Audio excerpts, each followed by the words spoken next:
Alrighty, everyone, welcome back here to the Heroes of the Storm Spring Qualifier, brought to you by ESL Solid Jake and Dunk Train. Oh yeah. Nice. Qualification match coming up. Tempo Storm versus Team Blaze.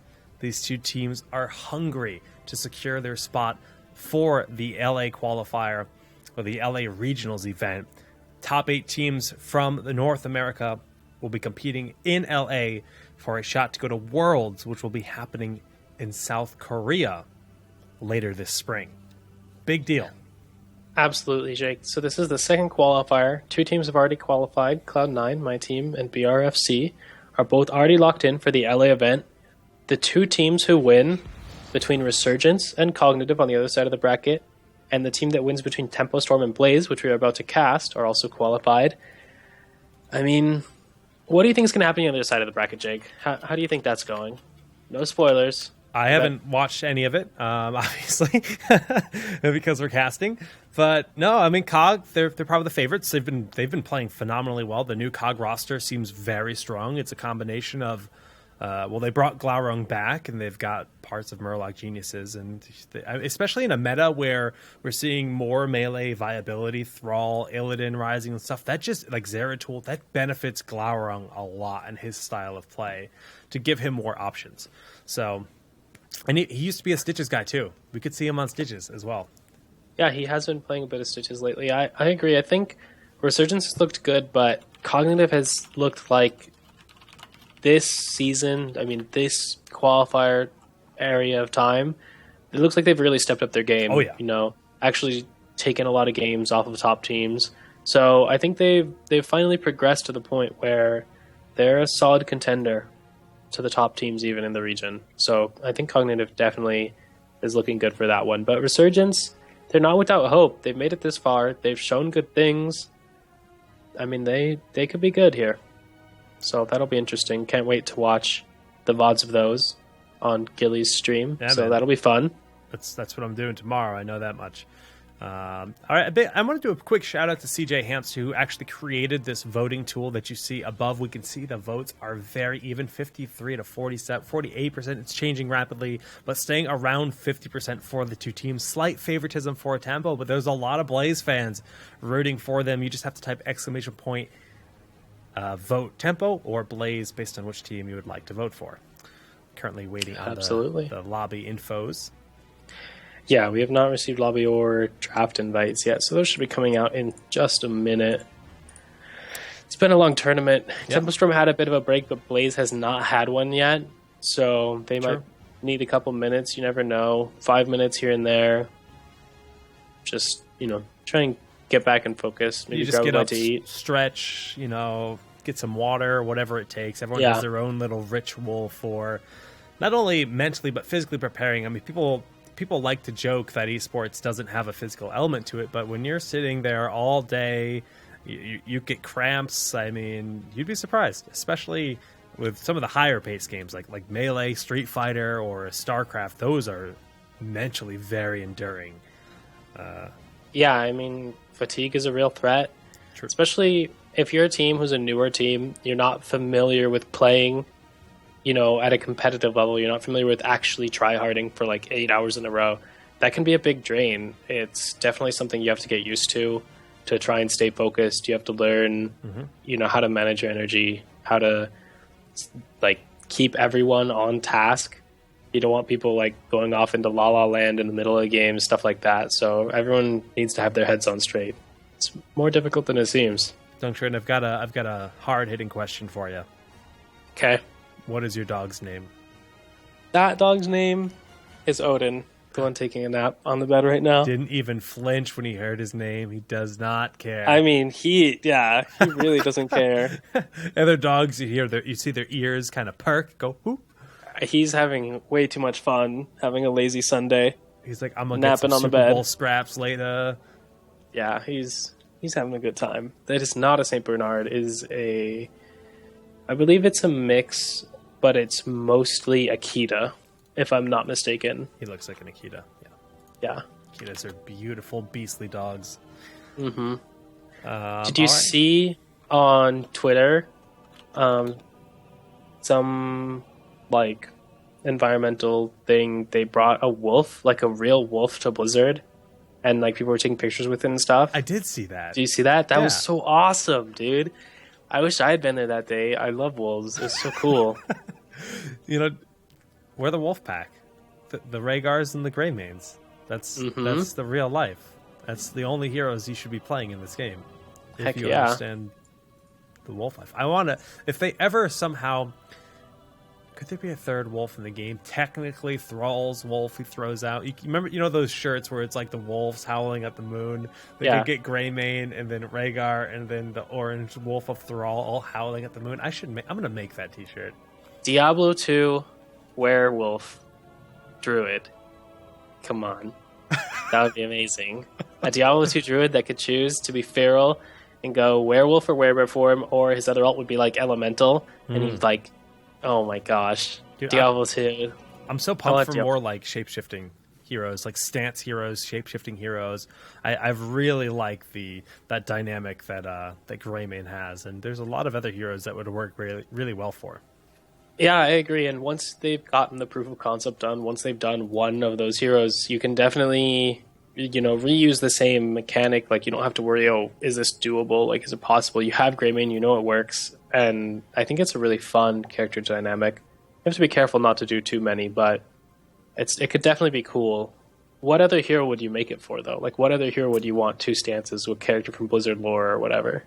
I mean, you could make it work for like a warrior type class if they did it for Varian. They could give them like protective and like arms or something like that. Defensive and berserker stance. Yeah, there'd have to be some kind of cost, like you concede the buildup of your rage or something to swap to a defensive stance or something that would have like an expense in exchange to do that. Shadow Priest, another one, if they do Anduin and give them Shadow Priest. It's a lot of cool things that could work out for stances. Yeah, that's true. I'd like to see maybe you could do like Protoss. I feel like would make a good character that has a two form thing. I'm not sure what It would have character to be Phoenix. It would have to be Phoenix, man.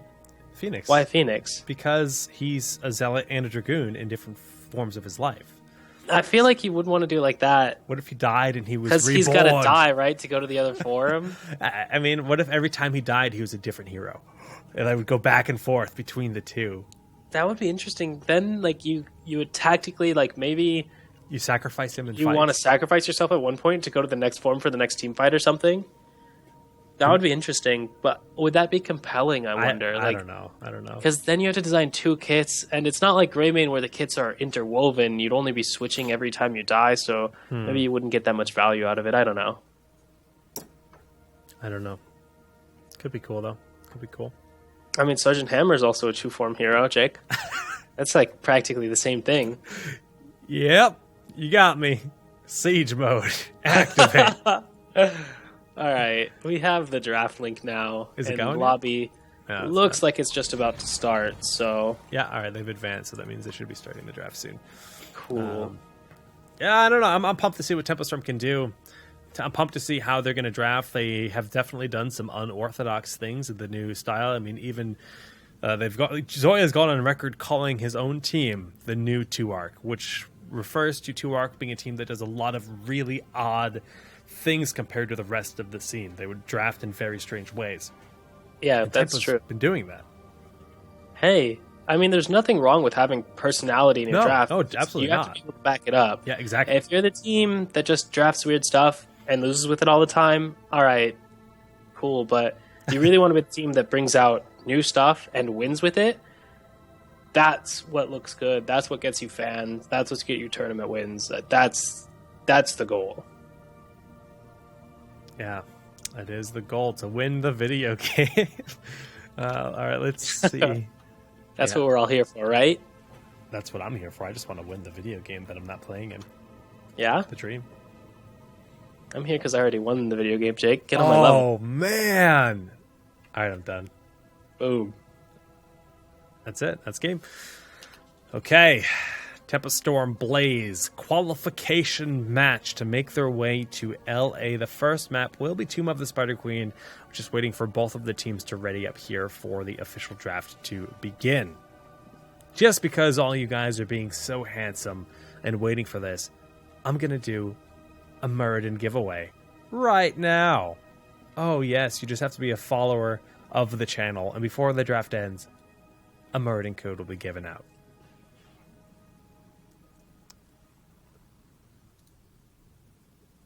And the winner of the Muradin giveaway. Oh, that guy doesn't follow. Rip him.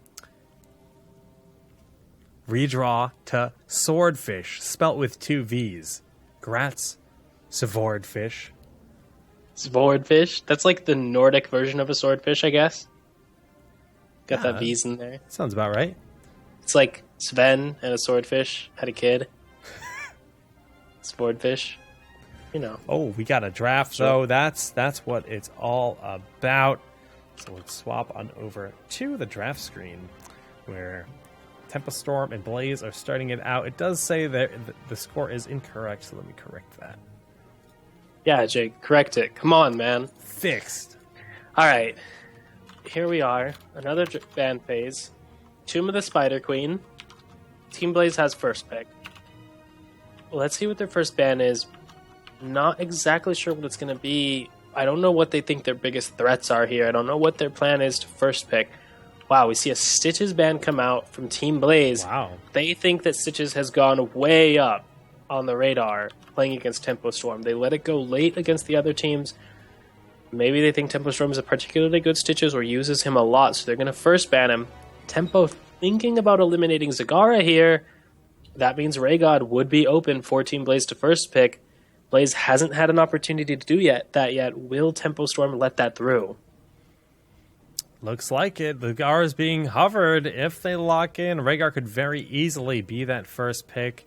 There's a lot of big options available when you do an unorthodox first ban on something like Stitches.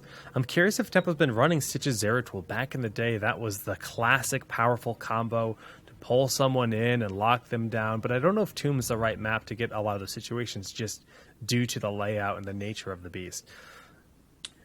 Yeah, it feels like it can be a little hard for Stitches to get the hooks he needs at an impactful timing on this map, but we do see them banning Zagara. They're committed to that. That means Rhaegar is available for Team Blaze to first pick. Will they do it? Is this a bait by Tempo Storm? Do they think they have a strategy figured out? Or are they just giving up Rhaegar? If you don't have a plan to deal with it, you're going to need to do something. No Zagara available means you can't really snowball the game early to try and beat Rhaegar before he gets that level 16 power spike. I don't know what Tempo Storm's plan is here, Jake. Yeah, I mean, it's definitely a good start, though. I mean, giving away Rhaegar gives Blaze so many good options, but Tempo, they're just going to flex those 2 big power assassins. They're going to go for Kael'thas and then Thrall. They banned out Zagara. I have a big feeling that obviously they deny that big laner. They grab a primary laner for themselves for that strong presence. But Blaze is just going to get 2 safe, easy picks. Jaina and Muradin, a very well-rounded team where they can get whatever they like. It doesn't really matter. They can build their comp very reactively from here on out.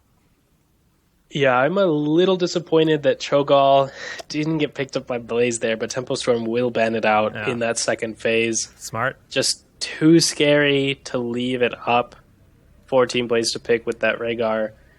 Now, Blaze, trying to think what they're going to ban.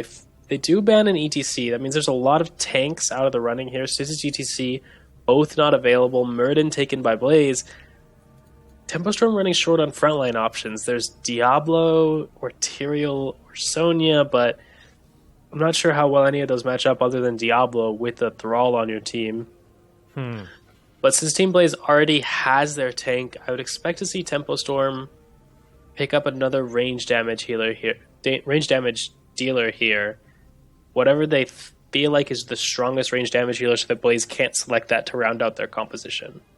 Just save that Diablo for last. Potentially could be a good option to do it, but they're hovering it. Srey, known to be, pretty comfortable on that hero. Diablo's being hovered. It is Srey that plays Diablo, not Goku, right? I think it is Srey that plays Diablo. I think so. Yeah. Tyrande strong pickup for sure. Just they have so much lockdown available, but they're probably considering exactly what you just said. Do we pick up our ranged assassins so we can have what we want as preference. Could be Vala, could be Raynor, it could be Sylvanas even. Sylvanas is very strong on this map and kind of underused. Or Absolutely. do we just lock in Diablo? It looks like they're going to lock in Diablo. Yep, Diablo locked in. The risk there, if you don't take him, is that the enemy team drafts him away from you, and then you don't really have a frontliner that has a consistent stun for your Tyrande. But, I mean, Tempo Storm, they have 4 heroes with good single-target CC now. This is a scary composition for Blaze to play against. Muradin is one of the best frontliners against this strategy, but even still, you just have to be really careful. If any of your squishies misposition slightly, there are so many heroes on Tempo Storm that can capitalize on that and just get an early kill. All right, well, that Lunara hover, she is locked in. All right, we get Lunara this game. Very interesting to see how that's going to pan out versus this very blow-up style. If she is caught, she is in a world of hurt for sure. Absolutely. Lunara, another hero, really good sustained damage. A little bit slippery, but dangerous to play into Sundering, dangerous to play into Diablo's targeted CC. What is Blaze going to last pick? I wouldn't be surprised to see Zeratul. I wouldn't be surprised to see Falstad. I feel like either of those heroes could slot into their composition relatively well. Even a Tassadar makes a lot of sense. They don't want their Lunara getting blown up. They don't want their Jaina getting blown up. Tassadar provides a lot of vision control. He can check the enemy brushes during the late game. It's so hard to pick him off that it provides them just another safe laner and safe control of the map. Yeah, he's so good on this map in general, too. And I love this pickup. It's just the constant shields, too. Very, you can just react every 5 seconds, throw out another shield to keep, you can save lives left and right, especially with the style of play. Very sustainable team.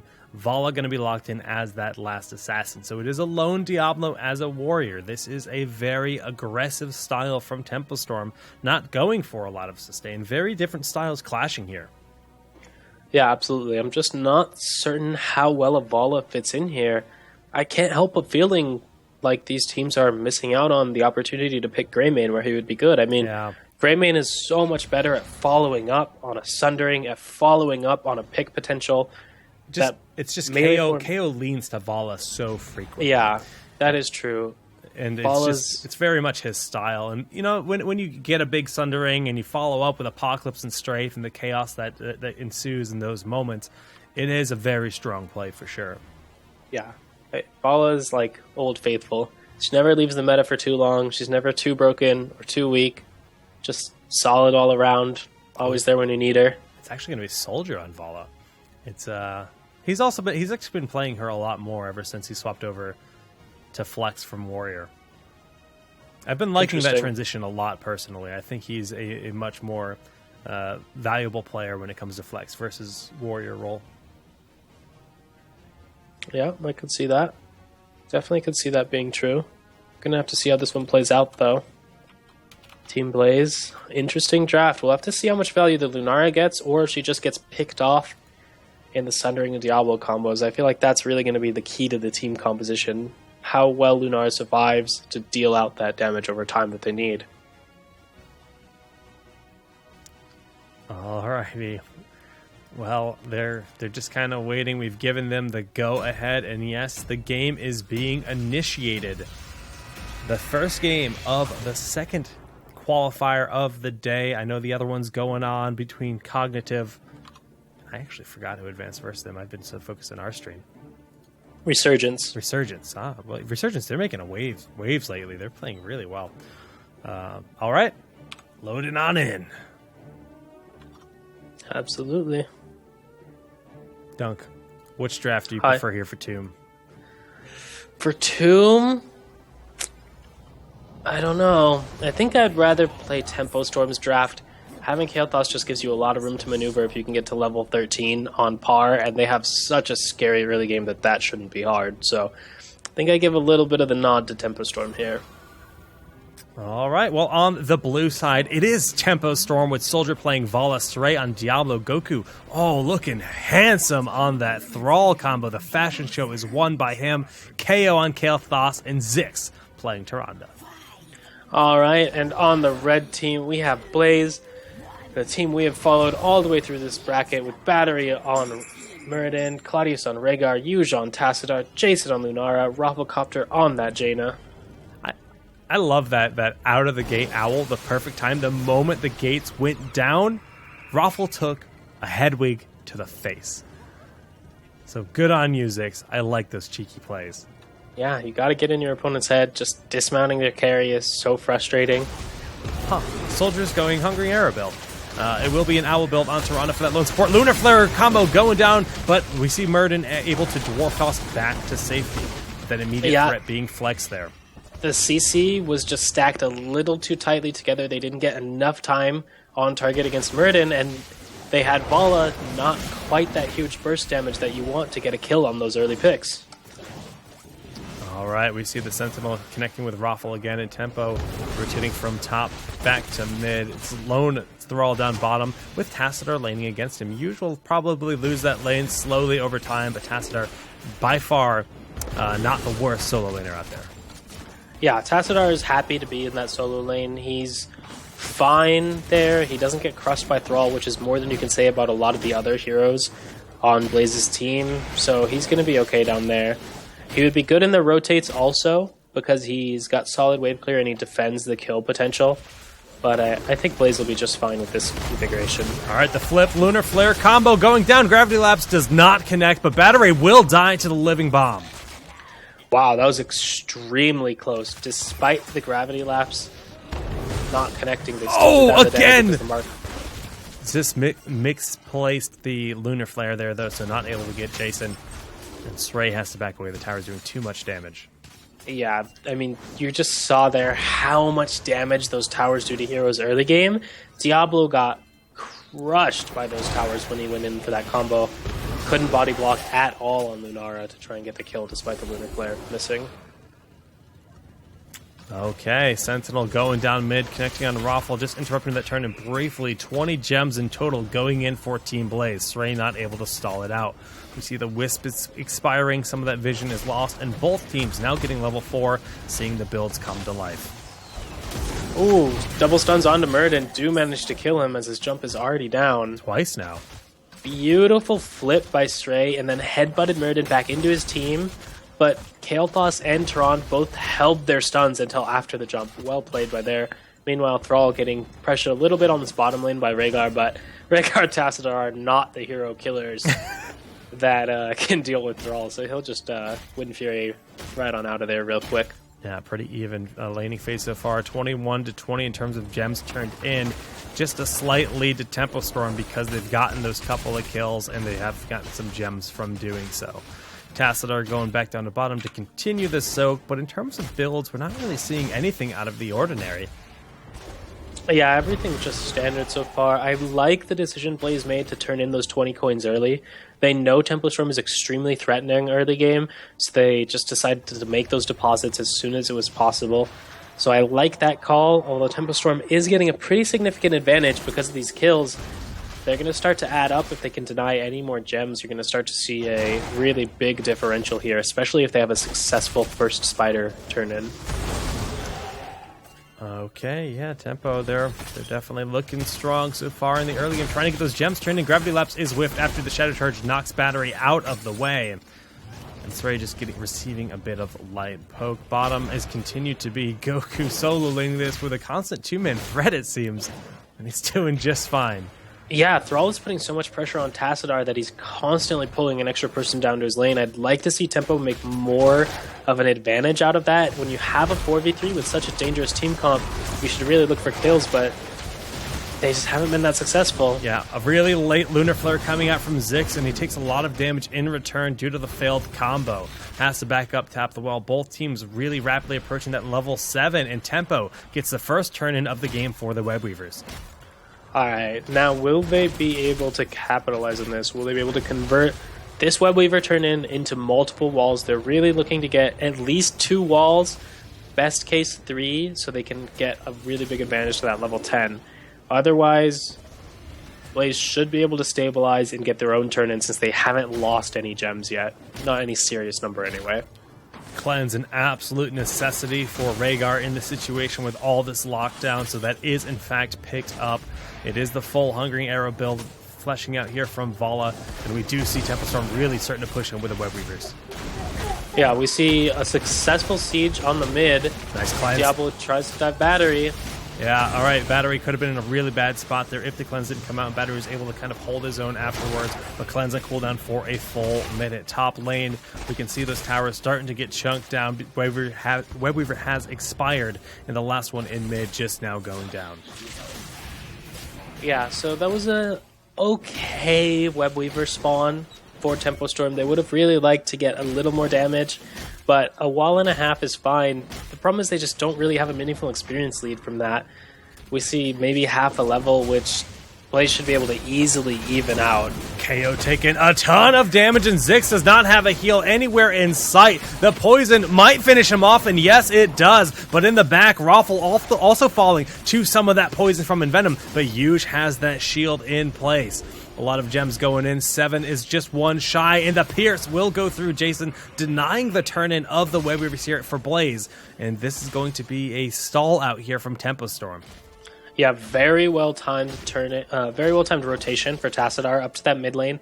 Saved Jaina's life, made sure that they kept that experience that they needed. They managed to catch up without even getting their turn in yet. So if they get the turn in here, which Jason is trying to do, they might be able to even catapult ahead of Tempo Storm and get that level 10 person, really capitalize on this turn-in. But there's a narrow window because Tempo Storm is so close to that level 10 of their own. Yeah, they're going to be able to get 2 waves of minions or so from mid and bottom, I believe, and they're so very close to getting that. The Web Weaver successful turn-in from Rafflecopter at the bottom turn-in, while Goku is busy fighting Tassadar.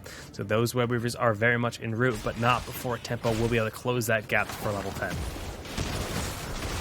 Alright, Blaze about to get level 10 of their own though. Top Spider almost on the wall.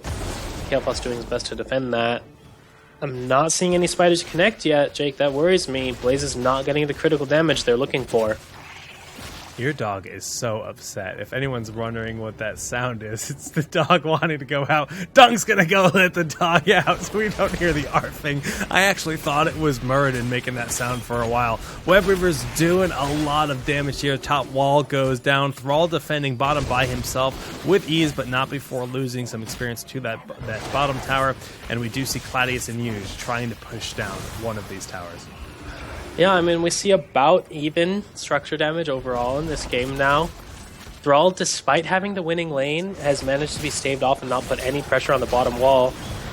Small team fight happening in the mid lane. Alright, Goku a bit separated from his team, and Force Wall locking him down here, but there's no immediate damage available because Srey has had a huge presence zoning back the assassins himself. Ziggs doing his best to keep those heals up. In terms of heroics, everything is ready except for that Phoenix, and that cooldown is rather low, so it'll be back before you know it. Yeah, both these teams just dancing around the turn-ins. Tempo Storm has so many coins they want to get in. Team Blaze also has a reasonable number, and since both teams are so close to even, they're really looking for another turn-in to try and get a lead. Neither team has managed to get any lead so far on the other, so Tempo Storm had a little bit of an advantage for a while and then immediately gave it up to the turn-in. Close game so far, Jake. It could be broken open either way, but I think the later it goes, gets a little bit better for Tempo Storm as Kael'thas finally scales into that late game power. You can see the damage of the Hungering Arrow build right there. Battery took half his health just to 2 Hungering Arrows that connected completely on him. Very powerful. They're actually throwing the Pog Up Sound. Beautifully done by Srey, and the Hunter's Mark going down, but they're able to stun him out. Battery is so very low, but he gets over the wall, and Tyrande goes down. Ziggs the first to fall, but Lunara also trading out just before. Srey is going to try to back out of this. Ancestral Heal topping Battery off, and the re-engage from Blaze. Huge cone of cold, but Gravity Labs peeling and buying some space for Srey. Not enough, 2 for nothing, but he does have the souls. That could have been such a huge win for Tempo Storm, but Goku got forced to use his Sundering way before the fight when he was getting ganked by Tassadar and Rhaegar, so there was no Sundering available that fight. Because of that, Muradin got to escape, they didn't have the disruption to protect Tyrande, and Blaze actually managed to turn it around despite an extremely early pickoff on Lunara after the initiation. Big plays for sure. forcing out that Sundering. Now it's going to be a big win here on the side of Blaze. Not only did they win the team fight, they're taking the lead in experience. They turned in for the Web Weavers, and they will have level 13 first. We're going to start to see some forts fall, and that's going to net them a nice, strong lead. Yeah, we are going to see this turn in well-timed just before Kael'thas gets that level 13, meaning this is going to be basically optimal value on these Web Weavers. They got top fort, no problem. I can't tell. Blaze does look like they want to force this mid fort, and they'll just leave bottom to be cleared by Thrall. So we'll get 2 forts out of this for sure. I don't think they'll be able to get bottom, but a slight experience lead here, about 3/4 of a level.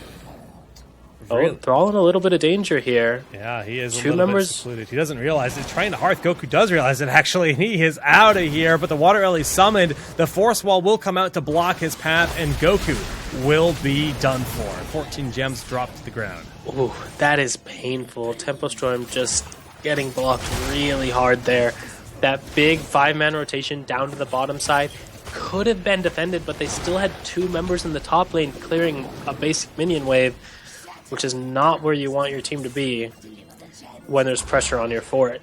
Having all 3 forts down, though, really opens up this map for Blaze and makes their Jaina Lunara combo so much more threatening.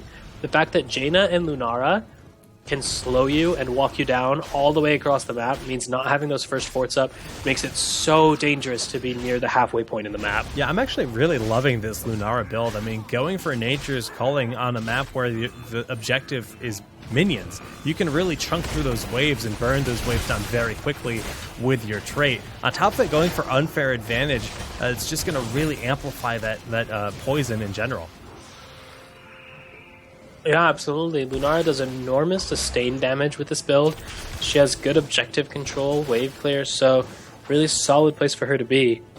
I mean, we're going to have to see what Tempo can do about it. You can see the sustain of that Earth Shield being shown off there. It looked like Battery didn't take any damage, but the Apocalypse combo going down to Lunara, blown up very quickly. Tempo with a great start to the fight. The Strafe doing so much damage, and Goku getting locked out at the last moment. But regardless, that is a good win for them. The 28 gems on Soldier, they want that turn in, and they want it now. G-Laps onto Kael'thas to follow up with the Living, or the Lunar Flare and the Flame Strikes. Not enough for the kill, but still very good pressure, and they do turn in enough gems.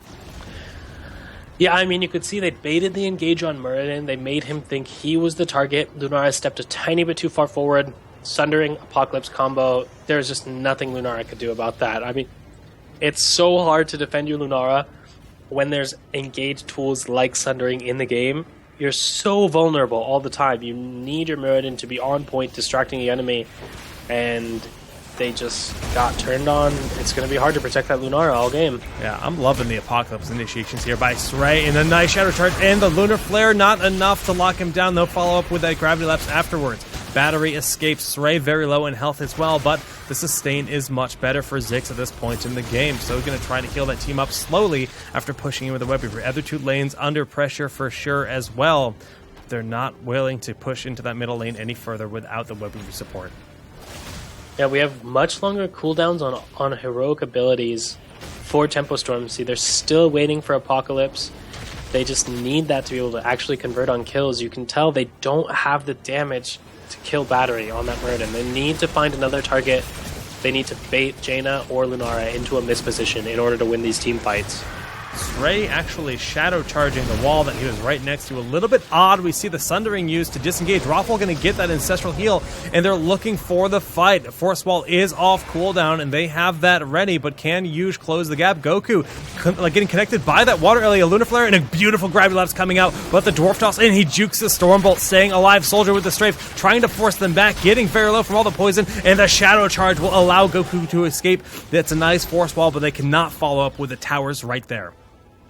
Yeah, a little bit of miscommunication there. Yuge had the Force Wall on Diablo and locked him out. Should have been a really easy kill, but Lunara and Jaina had already turned around, were completely far away from that fight.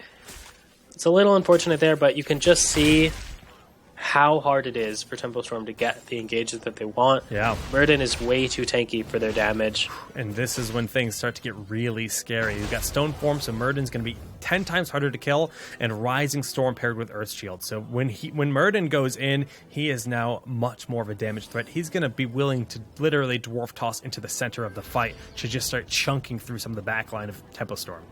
Absolutely. Tempo Storm is going to need to get fast kills in these team fights. The longer the team fight goes, the worse it is for them. The double support on Blaze's team, in combination with the better sustained supports anyway, the Rhaegar, Tassadar, Tranda just cannot keep up with that healing. Yeah, they need to find that burst target early with Hunter's Mark Sentinel, just trying to stall out the capture. They do successfully do so as Raffle didn't get his 10 in, but Srey is taking so much damage, having to Shadow Charge onto a minion to get out of there. Phoenix doing a lot of poke, forcing out an early Ancestral in this fight, so that is a small win, but Srey is so low. Shadowstalk also has been used, and the primary healing for both of the supports is down. Yep, but Blaze does manage to convert that into a turn-in. Good for them. They're going to look for kills here. It doesn't look like anyone from Tempo Storm is so foolish as to be outside of their base at this moment. 1 level advantage, not a huge amount of stats. Tempo Storm could easily turn this if they found the right engage, but they don't have the opportunity until Sunder comes back up in 35 seconds. That's Blaze's best window to actually get keep damage, actually threaten the walls. They have to do it before Sunder comes back up. Once it's up, it's too risky to be out that far on the map. Well, Tempo making mincemeat out of the mid lane Web Weaver, and Soldier in retreat as Battery is chasing him. There was a Wisp there. Gravity Lapse just used for safety.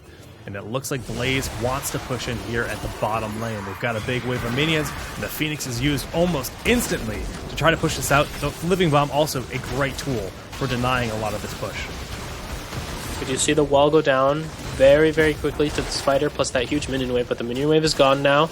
I wouldn't be surprised to see Blaze kind of poke around here, but they're really just biding time. They're trying to get damage on that top keep wall more than anything. Tempo Storm knows that. Thrall's going to go and start dealing with that. Meanwhile, Blaze doesn't really have the composition to do too much here. Get some damage on the wall, that's fine. Yeah, if they get all 3 walls, it's still enough of a win at the end of the day. It's a lot of experience, and they're so much closer to level 20 at this point. Almost a 2-level lead in their favor. Sentinel just connecting on Rafflecopter, dismounting him, but no one's immediately available to collapse in. Battery just making sure he can zone out while Raffle tries to get his 12 gems turned in. Tempo Storm have exactly enough for a turn in, and the Wisp is revealing their location, so there could be a stall out here in the bottom. Yeah, absolutely. Blaze has all the tools they need this late in the game to be able to keep an eye on Tempo Storm with Tassadar and stall them out if they ever go for turn-ins. Now, they just want to play safe until 20. They're so far away from getting another turn-in, they don't really need to be worried about it. Okay, Srey taking a lot of damage, but Apocalypse goes down, only connecting on Murden. Not really ideal. Raffle is a bit secluded. Battery is their focus, though, and they're not going to get him at all. Ancestral topping him off. Sundering, secluding the team, but the ice block beautifully used there by Raffle, and they turn on Goku. Goku trying to slip away the wolf, just barely allowing him to get away from Murden. We do see the nice force wall allowing them to disengage as well, but Srey in the front. There's so many weak on the side of Tempo, and Zix just doesn't have the AoE healing. Lunar Flare whiffing, not good for them. Srey going into the front line, but they lose Kael'thas in the back. Srey will fall after trading to Rhaegar, but not before Battery goes in and finishes off 2 more. A 4 for 2 in Soldier, the one standing, trying to retreat. He jukes the Frostbolt. He should be able to vault out of this, and if Raffle stays too close, he could get flipped in here. Diablo's back, level 20, not here. No, both of the Storm available. He's going to try to trade out with Soldier. Soldier, does he have the auto? No! Raffle gets the kill, but Srey trades. They're in here in the top lane, force walling him out. Those gems might expire. No, Srey will get there at the last moment, collecting those 20 gems. That Diablo revive, getting so much value there, punishing Rafflecopter for the greedy chase. You just saw how powerful Blaze's team composition is when Tempo Storm doesn't quite get the perfect initiate. They didn't quite kill Muradin. They couldn't get an instant gib. They tried to go for Jaina afterwards. Ice Block prevented that. Then they just got cleaned up. What would have been a beautiful 4 for 2 turned into not so great. 4 for 3. Diablo came back, punished him a little, but that's fine. They have 20 now. They don't have enough gems to get a turn in. They should look for boss or just going straight at a keep. They need to try and get something out of this. They don't have long before Tempo Storm hits 20. Yeah, this is still a tense moment, though. Tempo Storms, their walls are down. They are down a talent tier advantage, but as long as they can soak safely, this game will pretty much stabilize. Even though they haven't taken out a single fort in this game, they're still not that far behind. It's still way too risky to try to push into a fort, as they do not want to take a team fight until they're even on the Storm talents, because they don't have... I mean, we see Force Barrier, Storm Shield, Rewind, and Murden. We've got Forest's Wrath. It's super long range there for all of those Tumbleweeds that come out, the Thornwoods. And then Bolt of the Storm on Jaina. Huge power spike for that team.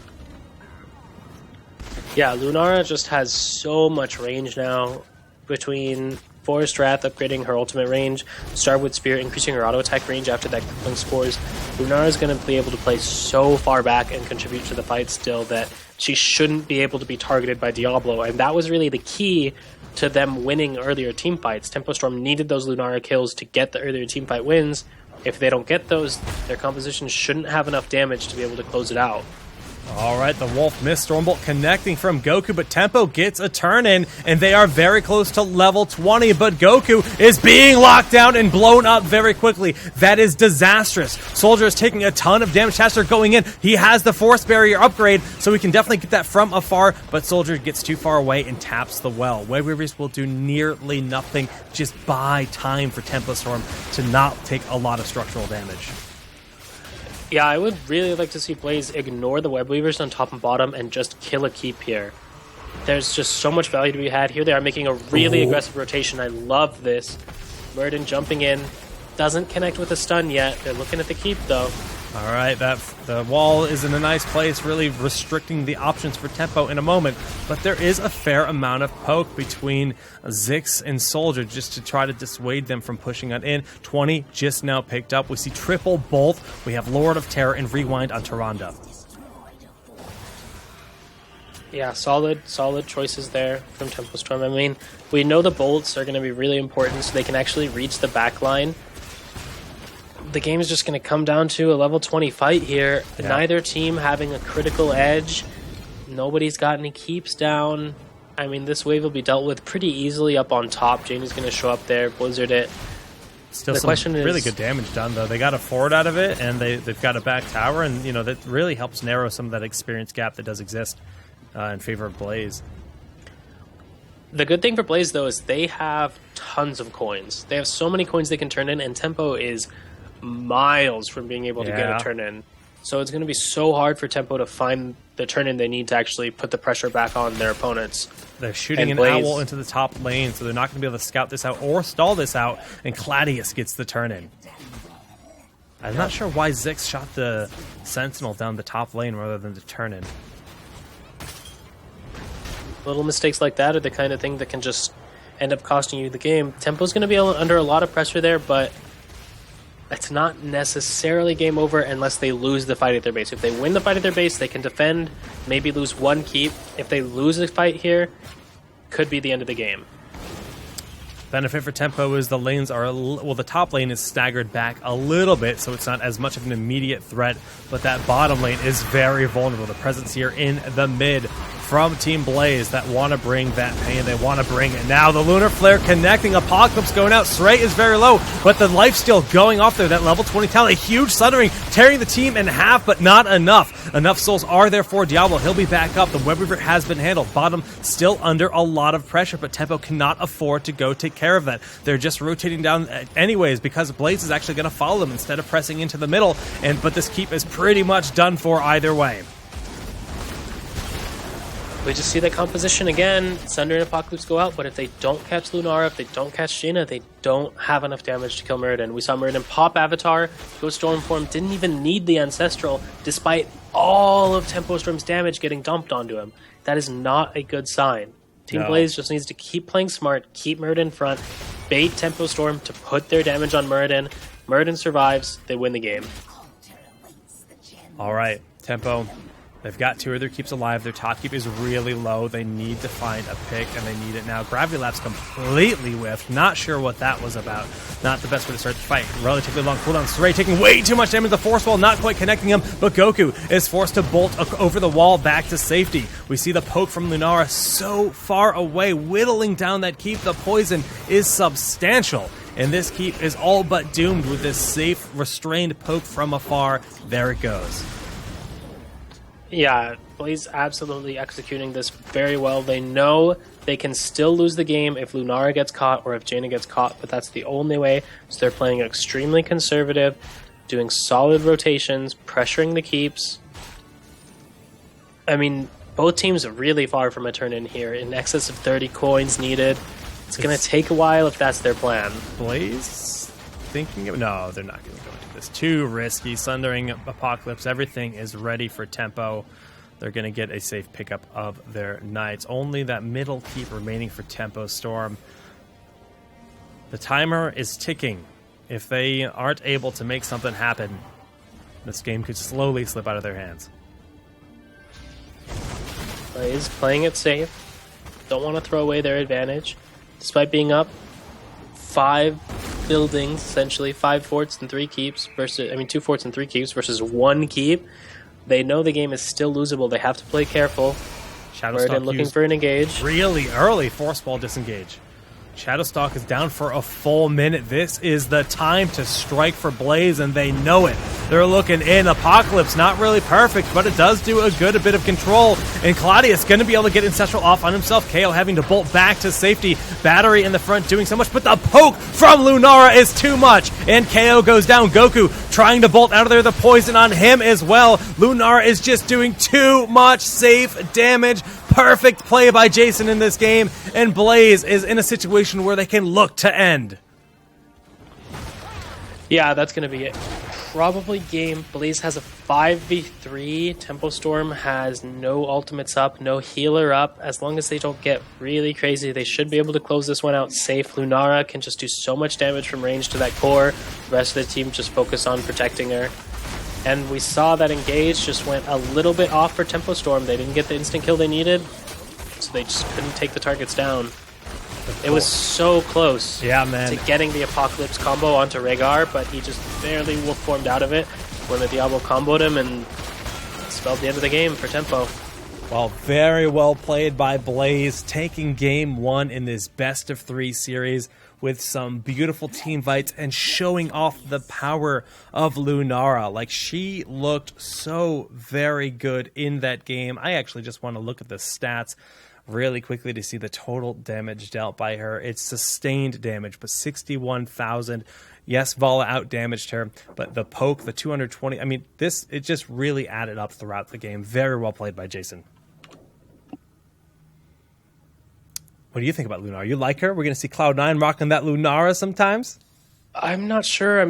That game was very close. We almost saw Tempo Storm manage to take the victories, but once it got to the late game, Lunara could play so far back and had so much peel that she just couldn't be targeted. They never managed to connect the Sunders and Apocalypses that they really needed to finish the game out. So, props to Jason for managing to play Lunara so far back, so slippery, and stay safe. Tempo Storm couldn't quite find the teamfight wins they needed. There were a couple glimpses of excellence there. A couple of times they almost nabbed it, but they couldn't take a convincing enough win. I think Blaze is in a good position now. They're up 1 game in the set, probably feeling really comfortable. They beat Tempo Storm on Friday. They're feeling good, up a game. See if they can close it out. Qualify for LA. Yeah, I think Blaze is just playing phenomenally. They're playing the best I've ever seen them play, so props to them for sure. And we'll see if Tempo can bring it back. It is a best of 3 series, so it's not over yet. We're going to go ahead to a quick commercial break to get ready for game number 2. Stay tuned.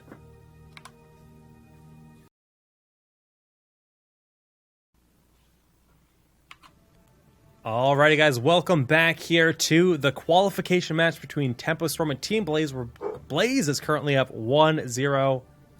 What'd you think of that game 1, Dunk Train?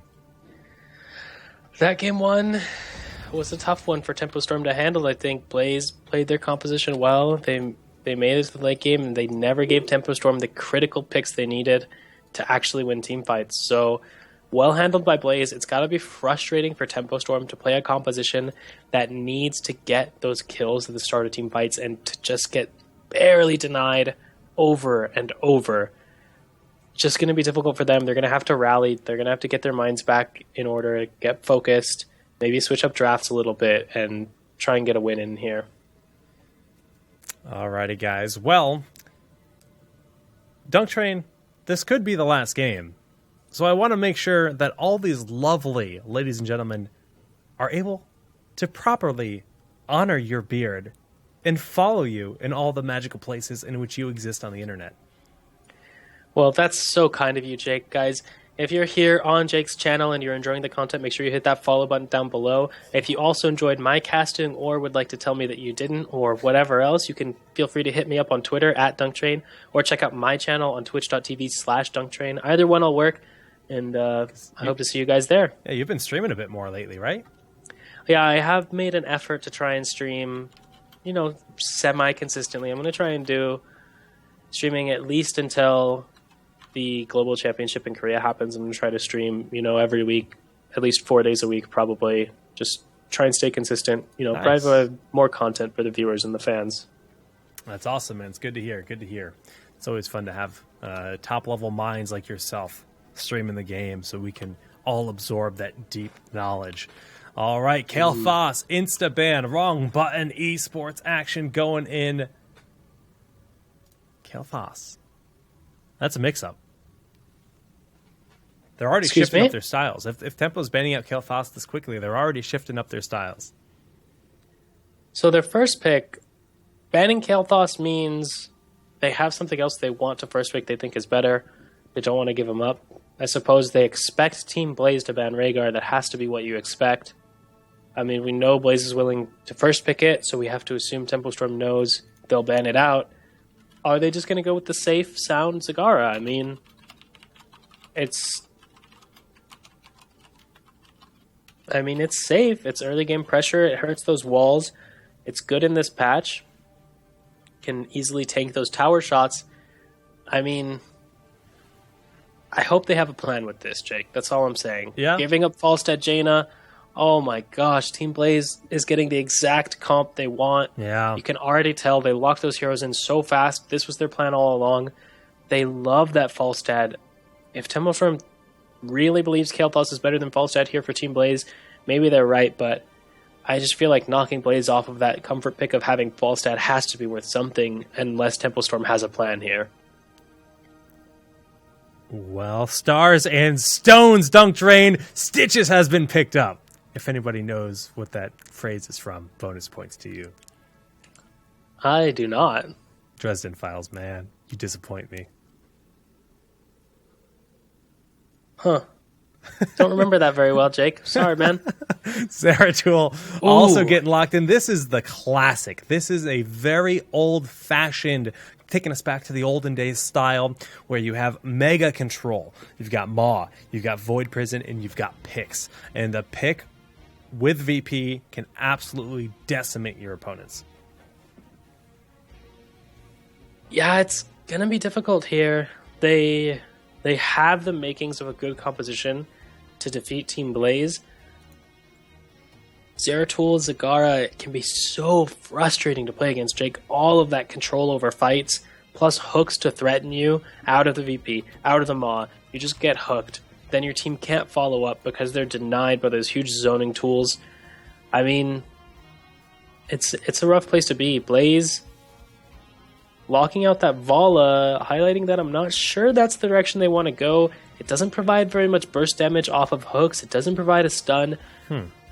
I mean, I don't know if that's necessarily the greatest ban. They're probably just thinking Soldier's so comfortable in that hero. He's so hard to kill. He jukes everything, it seems, when he's on Vala. So, yeah, maybe just a respect ban for Soldier and Cho'Gall respect ban. They don't like the poke style. We have seen so many Cho'Gall bans today, but nobody actually play him. It seems like the teams are consistently willing to ban out Cho'Gall in the second phase if they feel like it's threatening, but no team has been willing to take the plunge and actually pick him yet. Unfortunately, I would have really liked to see some of that today. Yeah, we saw a good bit of it on Friday on the Divergent Gaming Open, and it was really exciting. Okay, Diablo is also going to be picked up here for Blaze, and possibly Heaven and Hell joining together, joining forces. Tyrael locked in. Yeah, this is, I mean, we have seen this time and time again. This is Blaze's bread and butter. Falstad Jaina are the range heroes they want. Diablo Tyrael. They love this front line, Sanctification, Fire Breath, over and over and over. I mean, Blaze is on 100% comfort picks here. They are exactly on the heroes that they like to play. They're their favorite plays. Heroes is just, they're going to be playing at 100% this game. Tournament life on the line for Tempo Storm. They have to win this game. Are they going to be able to pull through? VPs are going to need to be on point. Hooks are going to have to hit important targets. It's going to be tough. Okay. Raynor is picked up. Yeah, he's a good safe pick. I mean, he's good on this map. But when it comes to their actual lane clear, I mean, yeah, Void Slash is pretty good from Zeratul, but it seems to lag in comparison to what they have on the side of Team Blaze. Just for the objective itself, it seems so much more better. The Fire Stomps, the Smites of Tyrael, those alone are fine, but Blizzard and Hammering are fantastic. Yep. Interesting enough, with Rhaegar banned out, no other supports banned out, both teams waiting until their last picks to pick their support heroes. It'd be interesting to see what support matchups we end up seeing. Tempo Storm could pick something like a Tyrande if they feel comfortable on that, but maybe they're a little wary because they lost last game with a solo healer Tyrande. A lot of times teams can overreact when something goes a little bit wrong and shy way away from something that fits their composition and end up with something a lot different. Now we do see a Morales here. Medic is an excellent healer. I mean, definitely great if Tempo Storm is planning to play the long fights, but it really does minimize the value they can get on the hooks. Without having a support that brings some form of CC, it's going to be so hard for them to capitalize on a hook and get a kill off of it. They only have Raynor to actually bring CC, and that's only at level 16. So hooks are not going to be especially dangerous from Tempo Storm, which mitigates some of the wow factor of Stitches. On the other hand, Medic plus Raynor, that is a scary combination. Really? Team Blaze. Yeah, it's a match made in heaven, really. But the Malf lock-in, haven't seen a lot of Malf today. Very strong for the follow-ups that can exist, and when you can think about late game with Holy Ground and Apocalypse and Roots and all these things controlling the battlefield, it is going to rival the potential control of Bile, VP, and Maw. Yeah, it is a lot of battlefield control, and the thing I like about Malfurion here is that Sanctification buys him so much time for his heal over time to take effect. That is one of the worst things about Malfurion, is it takes you so long to get the effective healing you need out of it. But when Tyrael pops Sanctification, that gives you at least 3 seconds of time to take Tranquility, time to cast another Regrowth. It's just a lot of value for Malfurion especially. So I like this decision for this combination of heroes here. We'll have to see if Medic and Raynor will be able to be more value than Team Blaze's composition. I'm just concerned about playing Medic into Diablo, into Falstad Gust. It's difficult. Tyrael is also a big threat for Medic. You just can't really peel. The powerful thing about Falstad with Diablo, he simply has to shadow charge in and pick that target up, and as that target's hoisted into the air, if you gust, goodbye. Or the root has the same effect. If you're rooted in place, the whole rest of that team, your allies are all going to be pushed away from you, and you're going to be secluded in those situations. So Blaze does have some pretty big power plays they can make with those gusts. We're just going to see if the VPs and whatnot are going to be enough to defend against that. Yeah, it'll be interesting. Game is about to start here, Jake. Yeah. All right, does Tempo Storm have what it takes? Or is Blaze about to get the 2-0 heading into LA? What do you think, Jake? It's going to be dicey. This is a style that I have not seen used in quite a while. The Zeratul, Zagara, Stitches. They need picks. They need really good hooks to make this happen. Now, Malfurion is a great hook target, especially early game, but it's not necessarily true for Tyrael, not necessarily true for Falstad. They're both very, very slippery targets. Barrel Wolf through walls, Eldruin's Might back to safety. So with these heroes that are going to be hard to pick off, those hooks are going to be a very crucial part of Tempo Storm's success. Yeah, I agree. Also, the VPs and Maws are going to have to be on point this game so that Medic does not get steamrolled when the team is scattered about by Gust. Yeah, I'm actually not I'm personally not too concerned for Medic's safety, especially pre-10. It's not like they have like the crazy hard initiations, and it's not, I think we'll have some pretty decent peel from Stitches, but we'll see. We'll see. The positioning from Dix is going to have to be careful. As always, that's what Medic is all about. She is the positioning hero for sure. Absolutely. All right, Infernal Shrines loading on up. Match point for Team Blaze. If they manage to win this game, they will advance to the regionals in Los Angeles at the ESL studio in Burbank. This is all loading on. And on the blue side, it is Tempo Storm with Saray on Stitches, Goku playing Zeratul, Zix on Medic Soldier, Odd Rainer, and KO playing Zagara. And Team Blaze on the red team looking to finish their day undefeated, even in games. We've got Jason on Falstad, Yuge on Malfurion, Rafflecopter on Jaina, Battery on that Tyrion, Claudius wrapping it up on that Diablo. That is going to be a fearsome team combination. Let's see how this works out. That Tyrion, oh, that skin on that mount. That might be the best of the day. That is Jake, just awesome. I feel like you have a really big soft spot for the Space Lord of the Uruk mount. I love that mount, dude. Every time, but even the flames of the embers matching the wings of Tyrael, the hook on Claudius, but he's fine. You know, Svei just kind of putting the fear into Diablo. Like, look, Claudius, I will hook you. Better be ready for it. It's not necessarily about getting a kill there, just about sending a message.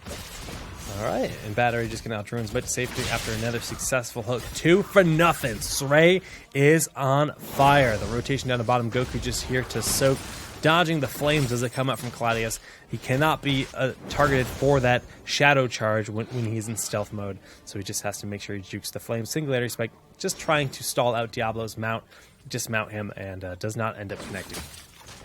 Yeah, Blaze choosing to go with the 4-0 rotate plan for that bottom side of the map.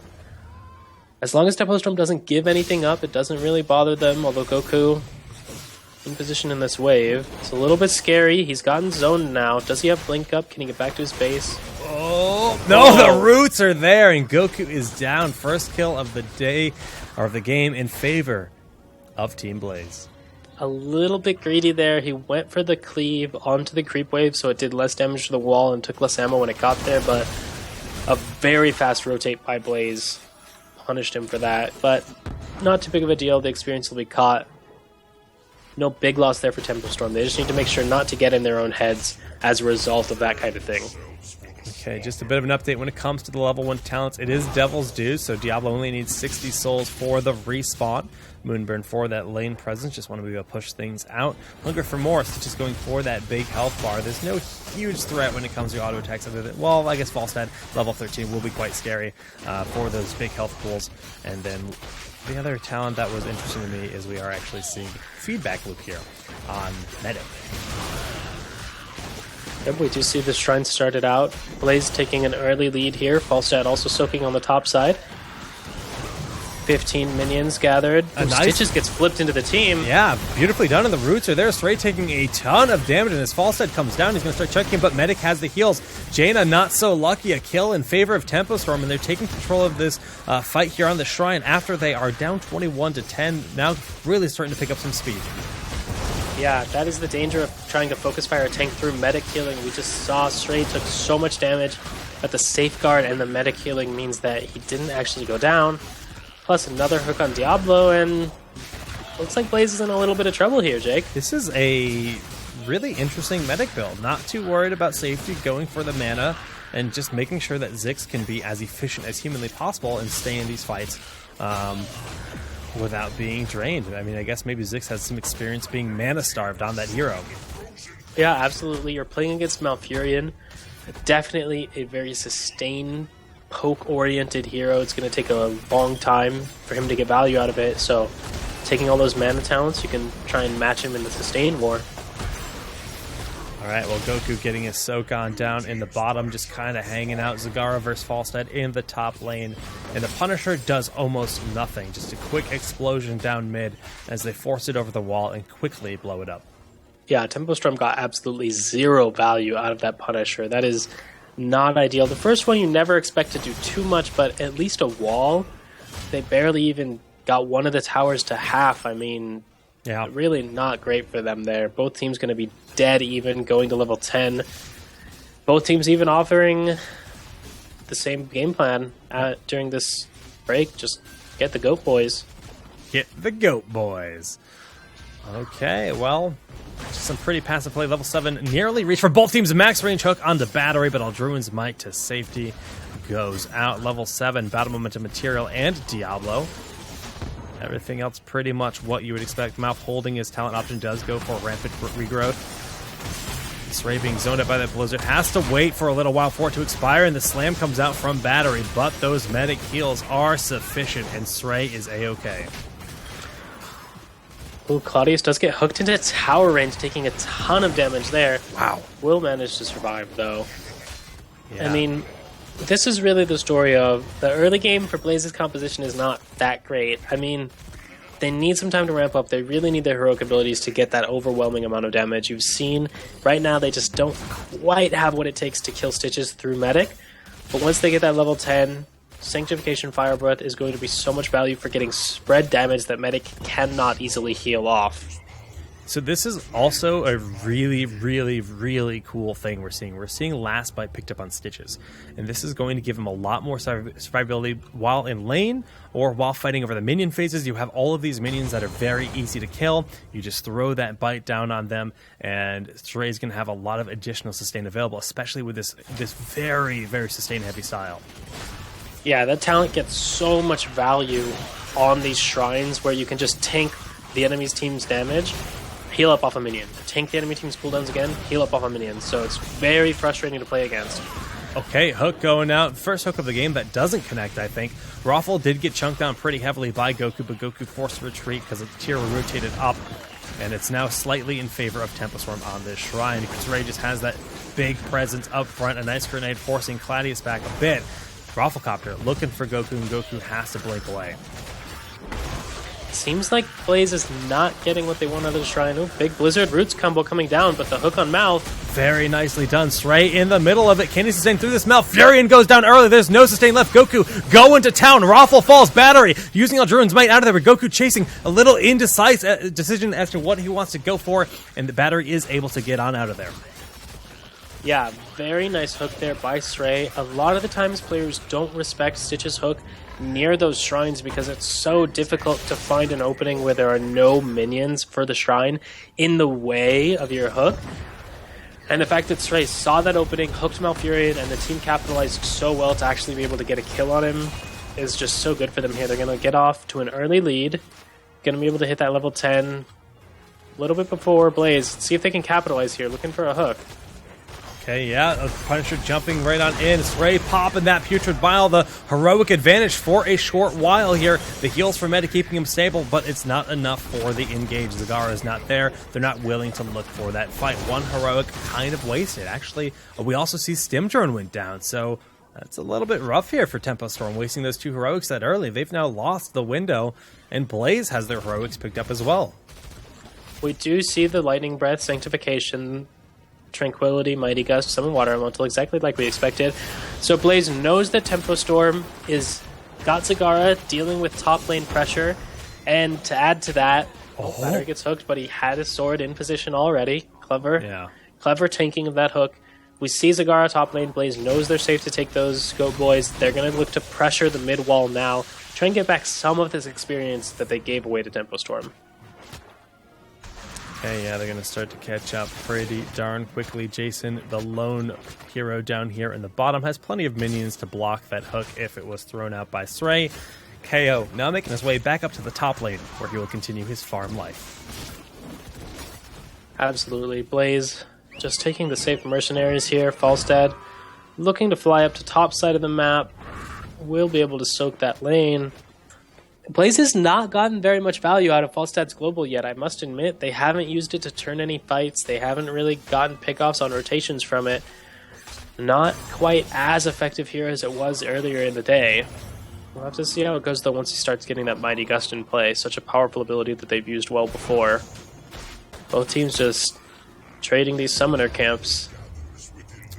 The Khazra camps have been picked up, or excuse me, Fallen Shaman is the correct. Khazra are the goats. I like that too. Summoner, that's so normal. All right, Jake. Well, me and my normal descriptions for the mercenary camps aside, we do see mid-shrine spawning here. Both teams posturing around that. Falstad trying to clear out that top lane. This gives Tempo Storm a little bit of a window. They're also 12 to 11, edging up on 13. Is Blaze going to do something about that or not is one of the main questions here. Zeratul scouting around, going to find Jaina. And Falstad, though. Yeah, Bile goes down. KO took a lot of damage from Jason, but Sray with a beautiful hook onto Rafflecopter, securing a very quick kill. We see Sanctification going down, not really getting a whole lot of value, and neither is a Lightning Breath. And a huge VP. The Maw overlaps. Not the best, but not the worst. Sray getting in position the best he can. Tranquility going to try to sustain this team. Shadow Charge has to be used to knock them back and push them into the roost, but Falstad is picked, and the hook comes out onto Claudius. Soldier over the wall doing a lot of damage. A grenade beautifully thrown out from Zix, but the roots are there to peel. At the end of the day, 3 kills for nothing, and this shrine is Tempo Storms. Yeah, Goku with some excellent rotation guarding there. He found the Jaina. I thought he was in trouble, but he managed to do so much damage to Jaina and threaten her so much, she had to back away in a straight line, leading to an easy hook for Stray and a 1-team fight for Tempo Storm. So, very well played by them. Sanctification and Fire Breath not used very effectively. Jaina died outside of the Sanctification. Diablo's Fire Breath wasn't in the Sanctification. All the enemies seemed kind of outside the range. They weren't able to do the damage that they needed with that Lightning Breath. Tempo Storm's got a really meaningful advantage now. Let's see if they can hold on to it. All right, the Punisher in the front lines, really starting to chunk away roots, buying some space, but the Mighty Gust has to be used just to keep Battery alive while all of that healing over time is starting to kick in. The 4 in a bad spot. Punisher gets one final jump in, and the penetrating round gets Battery very low. Sanctification used quite unnecessarily, it seems, in the front there. Raffle ice blocking. 13 just picked up, using it in an instant. Just so scared of the presence of that Zeratul constantly looming in the shadows. Yeah, Zeratul is just putting so much pressure on Jaina and Falstad. You really can't underestimate the value this Zeratul is having just by keeping Falstad and Jaina out of the fights. They were looking at the Zagara there. They might have gotten the kill on Zagara in a normal circumstance, but there, they couldn't go for it because they knew they were in danger of Zeratul. It's just so difficult to be able to deal with this kind of pressure on your backline when you only have the Malfurion as a healer who can't really save you from that Zeratul. It's tough, and Blaze is really behind in this game. We see Tempo sitting up over, or just about 2 levels right now in their favor, well on their way to level 16. All their heroics are now ready. Sanctification just now coming off cooldown. Only the Water Elemental is not ready for this fight, and Tempo just constantly roaming around with the threat of that hook at their favor. Yeah, absolutely. You can tell Blaze is really, really itching for a pick there. They tried to fly Falstad down to the bottom and look for something there, but he wasn't able to convert that fly into any objective. Now they have Jaina just soaking top. 3 in the very bottom lane for Blaze. Do they want to be this far out on the map while Tempo Storm's about to hit level 16? Looks like they're going to be okay to take this camp, though, because they can see so many members of Tempo Storm just visible in the mid lane. How are they going to deal with fighting at a 16 to 14 deficit, though? Are they going to dodge Tempo Storm, give up the Shrine, try and soak 3 lanes, or are they going to try to be cheeky and maybe make a play here when Tempo Storm doesn't expect it? It's so tough. I mean, they got to make something happen with Gust or something. I'm not really sure, but like you said, they're fighting down against 16, and with 16 we've got the double Muta, we've got Rending, Cleave, Fishing Hook. Now the hooks are even more dangerous. Inoculation and Berserk picked up here for Raynor. Not going for the bullseye, a very uncommon pickup. Wow, Raynor just going an absolute monstrous tank shredding build. Seasoned Marksman, Revolution Overdrive, Giant Killer, Berserk. Basically no worries about himself being in danger. He's just all in on killing that front line. Seems to be working out for Tempo Storm. They just have so much damage output, and with Zeratul threatening the backline on his own, seemingly better than Falstad and Jaina combined, I don't know how Tempo Storm is going to be able to lose this game. I mean, they're way ahead, 16. Blaze just about to get 16 of their own, finishing the Shrine. This is really smart by Blaze, though. They pick up both Fallen Shaman camp, they push out the top tower, they're getting the whole wall down for sure, pretty much guaranteed. Yes, the Mortar Punisher is picked up here on the side of Tempo, but now this top keep is under heavy siege. Stitch is a little bit late to the fight. They're just kind of waiting for him, and VP thrown out by Goku on 2 members. We do see that Holy Wall going down. Sanctification popped early as well, but they're pushing on in, cleaning up the Fallen Shaman, and the retreat is successful by Blaze after nearly getting a keep in a situation that looked unwinnable for them. Yeah, I really liked that VP to try and keep the enemy team there, but the fact that the hook missed out of the VP and there was no Mata follow-up to keep the enemies engaged, if they could have kept Blaze on their side of the map, they could have gotten the bottom keep with this Immortal, but instead, all of Blaze got to recall for free. There were no exit kills, meaning that Blaze's play actually caught them entirely back up. They're just 1 level behind now. They have a lot of room to make a play. All right, hook on Battery, but there is no follow-up. Just roots going out onto Sray that are actually cleansed. And we do see the back away here. Zix, actually, no, that wasn't a cleanse. Just, is it Relentless? Yes. Stitches does, yes. Yes, okay, that makes sense. All right, hook there on Falsehead. Jason barrel rolling to safety. He gets almost blown up in an instant, but they're now looking at Goku. Water LE summon. He does get the attack right before he's able to stealth and get out of there. Shadow charge in from Diablo finds KO, but Medic has the heals, and Lightning Breath seems negligible. Jason getting chunked down by Goku, but the Cone of Cold pulls him in. Hook from afar, and it's enough to secure the kill on Falsehead, but Goku is very low. Huge heals coming out from Huge, keeping that team standing and alive. The Roots in a nice spot, forcing the position, but Claudius is completely excluded from the team. Blink to safety as Goku, and Diablo goes down, but he does have enough souls. Yeah, Malfurion as the healer is just not working out for Team Blaze here. Every time it seems like Zeratul is finding Falset or finding Jaina on the side of a fight and killing them on his own. What's the response here? Can they get Huge? Yes, he quickly falls down. The Blizzard enough to zone, but Hyperion going to do some massive damage to these back fortifications. Tempo Storm doing a really good job here, playing it slow, utilizing their advantage. Almost level 19, just about to tick over to that level 19. They're so much closer to level 20 than their opponents here. Stitch is trying to be cheeky with those fishing hooks. Yeah, I mean, if he had gotten Jaina there, that could have been game, honestly. Like, they could have really, really pressed their advantage. Losing that big damage dealer in that situation, Keep would be down for sure, pretty much.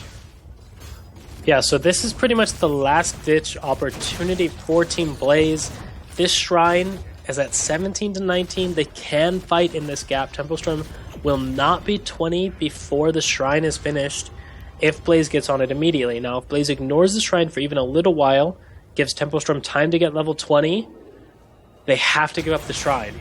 I love this call from Tempo, though. They got 3 Merc camps right before the Shrine spawns. So even if they don't have 20, this is like Blaze saying, oh, well, do we let those Merc camps push into our already exposed keeps? No, we don't. We need to clean those up. So they're really just putting all this time in to trying to clean that up. And they might go for another push opportunity. Maybe they try to take out that top keep or something. Maybe they go through these back fortifications. They're just focusing on the mid fort right now. Yeah, at this point, I mean, Blaze is just doing everything they can to get experience, but I don't think they're going to be able to get 20 before that Immortal starts knocking on their top keep. I would really like to see Falstad maybe fly into top keep and try and kill that, but even then, I don't know if they can get 20 in time.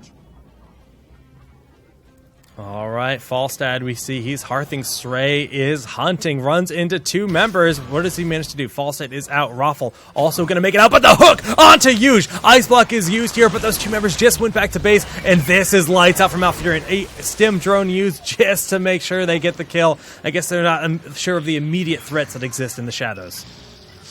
Yeah, they weren't sure where Blaze was. They had no clue if they were preparing to counterattack off of that Ice Block, so the stim is okay. I mean, that kill just secures this Shrine here, but doesn't really do too much else for Tempo. I mean, they were already going to get the Shrine. They were already going to get this top fort. Blaze just, you know, being a little bit kind of squirrely, trying to buy time, play evasively in order to get that level 20, and it might have actually worked out. The amount of time that Tempo spent running all the way down to this bottom side of the map, killing Malfurion and running all the way back up to the top side of the map, bought them enough time that they're pretty close to 20 when this Immortal is coming in, and the keep hasn't died yet, so they have a chance to defend 20 to 20 perhaps. All right, Raffle and Battery both going back to base after eliminating the final fort of Tempo Storm. The Immortal is making its way in. It's an arcane hook onto Claudius. No follow-up. Is there Goku in the shadows just throwing out a slash and then backing away? Falstad is flying in. The Gust goes down in a big lightning breath, but VP shuts him up. We see the Punisher is currently kind of bouncing around, nothing to attack. He does find a target, and now he's hitting things once again. Lightning Breath at level 20 is powerful, but not enough. The arcane tethers are really adding to the mix, and the two-man Maw, huge secluded in the back. Saray backing on up to just make sure that Tyrael and Diablo do not make it out of here, and the keep has fallen. Tempo looking to take us to a game number 3. Yeah, Tempo is going to close out the game. I mean, Blaze, despite getting their exact comfort picks, just showed that they had no idea how to deal with that Zeratul. I mean, over and over again, a Zeratul on the flank got a free kill on Jaina, onto Falstad. Beautiful VPs. I can't expect anything other than Blaze goes into the next game, immediately bans out Zeratul, because they obviously don't know how to deal with it. And they should not allow Goku to have that hero if he's going to play at this level against Blaze's, comfort picks. Goku played like an absolute boss, but Saray also deserves a really big thumbs up because those hooks were monstrous in that game. Massively instrumental to constantly putting Blaze into situations where they weren't fighting on their own terms. They had to throw out the Gust, throw out the Roots, all these things reactively and fight defensively rather than fight for the engage for their own terms. So yeah, absolutely, Jake. The power of Stitches. The Stitches factor. The Stitches factor, always a risk. You can just get hooked and lose the game. Wow.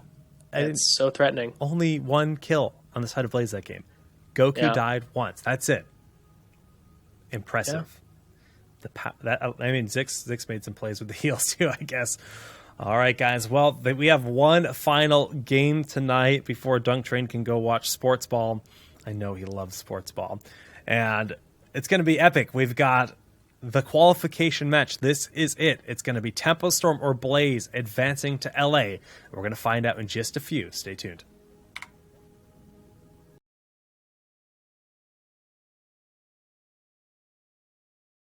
Alrighty, guys, welcome back here to the final match of the evening. My name is Solid Jake. And I'm Dunk Train.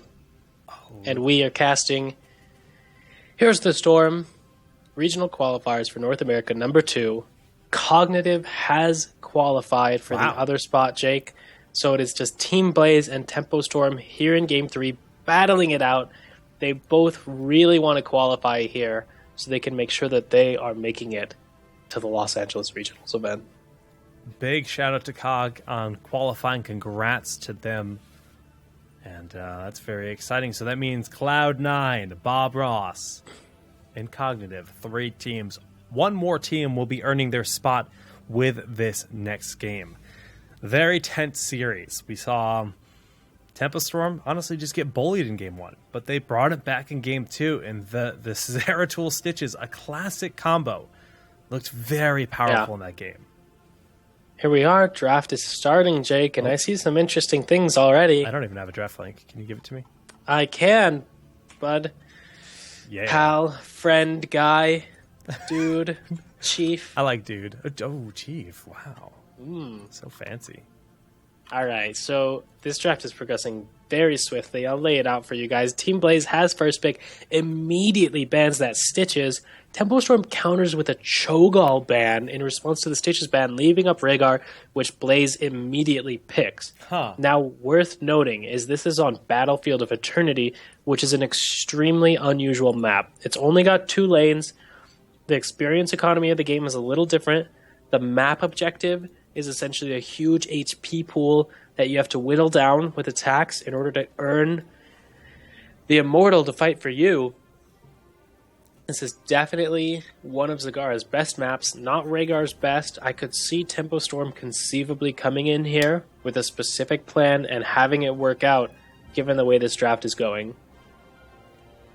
Yeah, I mean, we've seen so many Respect Cho'Gall bans, but this is definitely one of the more interesting ones. But Respect Stitches, not a big surprise there. Tempo Storm going for the Zagara Zeratul. They're not going to get their early stitches. They're not going to have stitches in general. But these two heroes provide a lot of control, and they're just sticking to it. Team Blaze following up with Murd. And I mean, how many times have we seen them go for Murd and Jaina Rhaegar? If Rhaegar is available, this is pretty much exactly what their draft looks like for Blaze. Falstad early a lot, too. That's the first time they've passed him up in a few games. But that trio is very powerful. Yeah, I mean, last game we thought Blaze was head and shoulders above the competition because they had such good comfort picks early. This time, it looks the same way. Let's see if TempoScream can manage another upset. Now, Zagara and Zeratul are so powerful, those huge teamfight controlling ultimate abilities, but I'm surprised TempoStorm is not even remotely afraid of Team Blaze counterpicking the Zeratul after picking it so early in the draft. I mean, we saw how effective Goku was on that Zeratul last game, absolutely crushing Jaina on every flank and every team fight. If the same thing happens here, what is Blaze going to do about it? They need to find an answer for this Zeratul in their next two picks, and TempoStorm hasn't even finished their draft yet. Yeah, they have not, but they experienced that Lunara earlier. Lunara's not going to be here this game. Tempo, they need a big support for sure. We've seen Zix play a variety of heroes, but he's up against the Ray God. And, well, Rhaegar's pretty good. Johanna being picked up here for some of that frontline control. Do they leave their support pick for last? TempoStorm right now is starting a very, very strong early game team. Johanna is an excellent early game warrior, demolishes creep waves, so resistant to damage in the early game when not many heroes can blow up that shield. So it's really hard to take her down. Zagara puts so much pressure on buildings. I like the direction TempoStorm is heading. They need to pick up some heroes that can really cement their early game lead, put a lot of pressure on Blaze, put them on the back foot, and make sure they secure those early immortals. I'd like to see a Vala here, actually, or even a Greymane. It could just put a lot of pressure on the early game. Falstad, also an excellent choice they're highlighting. They do decide to lock that in. I really like that. It knocks Blaze off of a comfort pick. Solid early game, plus the global can provide for some unexpected rotations. So I really do like that pickup. All right, well, Team Blaze now down to their last two picks. Yeah, this is one of the first times they're going to be against Falstad in quite some time. So Tempo has a ton of control for them for sure, and especially with the layout of this map. I mean, Zagara, phenomenal just to poke. Zeratul can slip into the shadows, go into the Immortal and poke during a lot of the exchanges that happen here, pacing back and forth on this map. But Blaze, they do need a little bit more damage, that's for sure. Jaina is good. Yeah. It's a good start. But they don't have that comfort Falstad to go with her. Yeah, not only is Blaze just light on damage overall, they're really light on Immortal damage. I mean, nobody on that team is going to blow up the Immortal. Rhaegar does a fine job, but Brightwing, Jaina, Muradin... I mean, sure, they might have buffed Arcane Flare, but they're low damage, for sure. I mean, Kil'Thas is still on the table. They could go for KT, but this is kind of a... Maybe they're trying to set up for an Illidan pick here or an Atanas pick, just something like, okay, double support, throw it on a melee hyper carry and just watch him go to town. But I feel like TempoStorm is very well positioned to just crush Blaze in the early game, so they should have picked to counter that. Here, they look like they might be in trouble. They don't know what their last pick is. They hesitated locking in that Brightwing. I mean, Raynor is good auto attack damage on the Immortal. This is just solid. It's just not scary. Like, the immediate damage available is not scary. This might even be like a... I don't know. I don't really get the Brightwing pick. Maybe an Arcane Flare style, but it just doesn't seem optimal. I haven't seen Emerald win it forever, and this isn't the composition to use that against either. It's not a dive composition, so I can't comprehend the pick. Team Blaze has absolutely no heroes that threaten that Lieutenant Morales. Medic is just going to heal nonstop. There are zero threats on Team Blaze's composition, and TempoStorm has huge game-controlling ultimates to defend Morales. I don't see how Team Blaze can win. I feel like they got absolutely outmaneuvered in this draft phase. Yeah. I mean, Rhaegar is really going to have to prove his Ray godliness in order for this game to be winnable for Blaze, I feel like. A benefit to Brightwing is Yeah, sure, Polymorph's great response to Zeratul. And Zeratul was a big problem for them the last game. But there are other things like Kalephos with Gravity Lapse that could have that same kind of effect and still give your team a lot of damage. Absolutely. Absolutely. Huh. Well, I guess we'll have to see. I mean, Blaze, we saw some pretty cool stuff with Brightwing earlier today. Maybe they can prove us wrong. Running with a bit of an unorthodox style, we don't see a whole lot of double support anymore, and especially on a map where the objective is largely about killing the enemy team's Immortal first, going to a pretty low damage team might not work out that well. Yeah. This is it's interesting, Jake.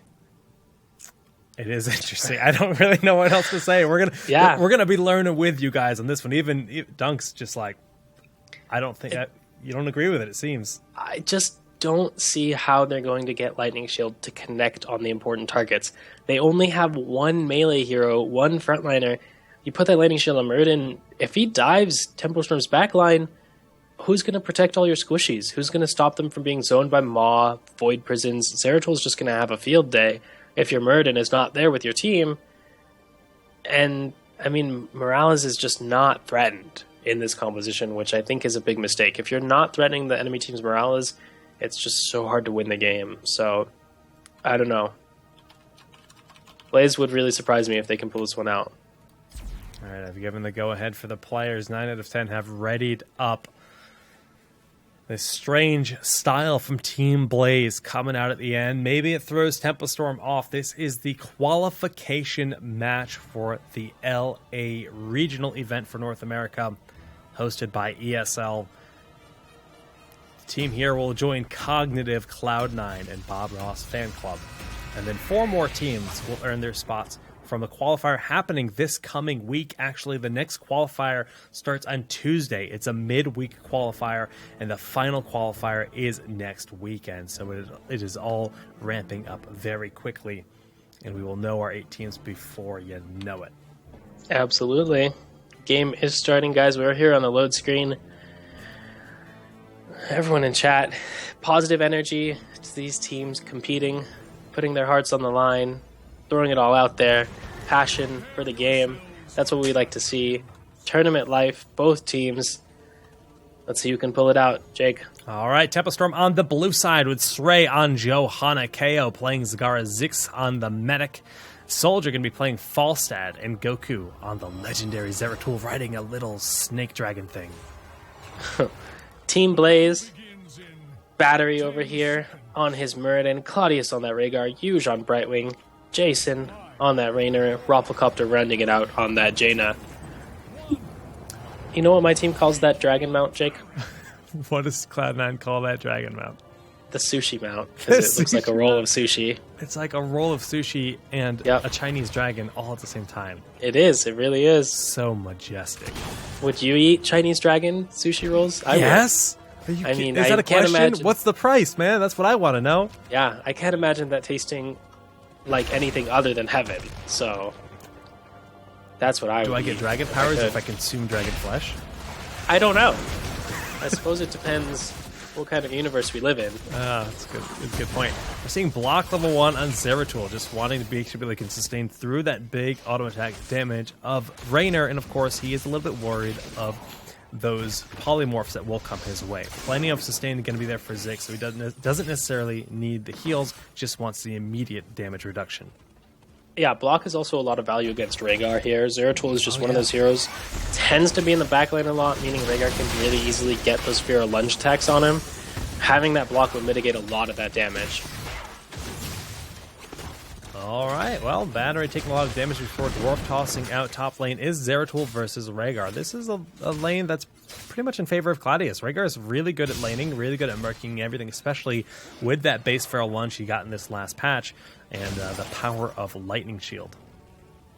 Yeah, absolutely. So we do see the pretty normal 1-4 split for both teams. Their 4v4 lanes are just matching up. Tempo Storm not putting any pressure on Blaze here in this 4v4, despite their much better early game composition. Maybe just deciding to play it as safe as possible here. Don't want to give anything up. Zeratul missing a bunch of experience in the top lane. That's going to set Tempo Storm a little bit behind to level 3. Lost 3 to 4 minions there, but they're starting to chunk through the Immortal. They do have the Superior damage, but KO getting hit by that stomp, not necessarily optimal. And actually, Blaze won the first race. Yeah, Blaze actually shoved the bot lane out so much earlier than Tempo Storm that they managed to rotate all the way to the top side and get to Tempo's Immortal and start putting damage on it very early. At this phase of the game, Jaina is still really good at Immortals. The health pools haven't ballooned out of proportion to her damage yet, so she is really good in these short Immortal phases. And we will see Blaze take an early Immortal. Let's see if they can get anything out of this, or if it's just going to be a pretty... You know, a lot of the times the first Immortal doesn't really get much. You get one wall out of it or something, so Blaze really wants to see more than that in order to get ahead so this composition can actually... Do you think things might be going a little bit smoother if KO was solo laning instead of Goku? Would that make it... What's the decision on that? Why are they making that mix-up? Because usually it's Zagara solo lane. Well, the reason I would expect to see Zagara in the quad lane here is so they can actually pressure Team Blaze's wall. Zagara and Johanna are just so powerful early game with Medic backing them up. Team Blaze shouldn't really be able to push them off, but for some reason they're conceding control of the waves. They've done nothing. And I don't really like that decision. You're right, Jake. I think if Zagara were solo, or if they were playing much more aggressively on bottom, it would be a better utilization of their early game power. Because instead, they're losing the top lane while they have Zagara on their team. And they've lost the wall. They lost the first Immortal. A little bit late to the race. They missed some soak. There's several mistakes that have already happened on Tempo, and they're almost a level down already.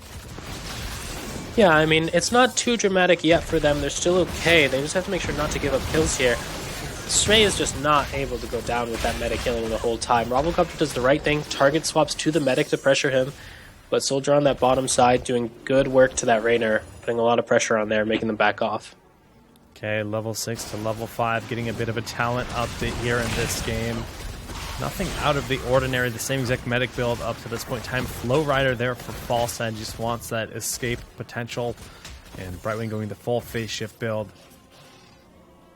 Interesting. Falstad is not opting for the Power Throw secret weapon here. He's going to take the Flow Rider. Really good for his cooldowns, but it means if he takes secret weapon, he gets a lot fewer auto attacks per cast of his Q here. Yeah. Kind of a stylistic choice. I don't know if there's necessarily a strictly right or wrong decision there. Just depends how you utilize it. Soldier's the kind of player that seems to really enjoy mobility, so, you know, I guess that's just a stylistic thing for him. 10 seconds till the next Immortal phase. Level 7 is here for Blaze. Tempo needs to get that level 7 on their own. Yu's actually even putting some pressure here. The inner flare damage does hit pretty hard, and he can poke better than you'd expect from Brightwing. Absolutely. Interestingly enough, Goku opted for Master Warp Blade this game instead of Vorpal Blades, which he had last game. Stylistic choice there. Maybe enemy team a little different. Not as much mobility. No Falstad to chase down, so he feels like more value out of that Master Warp Blade. Syrian on Zeratul. All right, wow. He's going to have that big damage. No sustain there at all. Just going to go for the auto attack damage. This could be a Shadow Assault style for sure. Yeah, absolutely. Enemy team only really has Polymorph, Raynor stun to deal with it, so not the best tools to handle Shadow Assaulting Zeratul in the backline, especially if he gets stimmed. So that could be a big possibility. Now, we do see Tempo Storm's composition took a huge edge in that Immortal damage there, absolutely demolishing Blaze's Immortal, but they're not able to connect right now. Blaze just kind of poking at the Immortal, able to even out the damage a little bit. All right, Goku went in, but had to blink out early, straight in the front, trying to get all of that soaking in of all the damage, and he's doing a great job of it. Battery has to leave. Soldier escaping in the backside, and Goku looking for potential flake, but no, just going to start to poke away lightly at this Immortal. The Roach is dropping down. A good disengage by Tempo, now starting to chip away at the Immortal even further. Yeah, absolutely. Tempo Storm got the better of that trade there, plus they have Medic, who's just going to heal so much. Goku trading on the Jason. No really huge single target heals available yet for Blaze. They can't help Jason get back into this fight. Goku's trying to watch him rotate back in while they're brawling down on the bottom side of this middle area. Alright, Goku is patiently waiting to make his move, but we see the nice peekaboo from Brightwing does reveal his location. That's going to make Blaze confident enough to push in to try to do a lot of damage, and they're getting that Immortal now below the 50% health bar. They very much caught up in terms of that race, but Condemn unused. You taking a lot of damage. Goku looking the backside onto Ruffle. He goes and picks up a nice kill. The shields and heals for Goku are more than enough. Feral Lunge looks like it does nothing, but still the follow-up is rather nice as Suray's going on in here, and Tempo will be able to start working onto the Immortal of Blaze. A very good job there by Templestorm to capitalize on the fact that Rhaegar went to clear a lane. He was gone for just a split second. Ooh, wow, beautiful focus. And just, he couldn't get out of there. Fall side was locked down, and he goes down. A big win for Blaze. Suddenly, what looked like an unwinnable situation, they get a really nice kill. Yeah, Falstad ate an Immortal stun there, just taking so much damage. So despite Jaina being gone, they do manage to kill him through Medic, who didn't have Safeguard available. That's a really big blow for Templestorm. Yeah. I mean, that was an Immortal that they absolutely should have been able to win. Slight mispositioning there. Definitely That caught hurts. them off guard. Yeah. It does hurt. They're going to lose a wall here, at least to this Immortal. The real question, when Blaze gets this wall, they're going to hit level 10. Will they be able to capitalize on that? Will they be able to convert that level 10 advantage into a dive, multiple kills, maybe a fort? That's what they're going to be looking for. Well, Tempo is doing their best to take down this Immortal, but that tower will fall in level 10 and will be picked up. Heroics now being selected. We have Hyperion, Blink Heal, Ancestral Heal, Water Ellie, and Avatar all selected.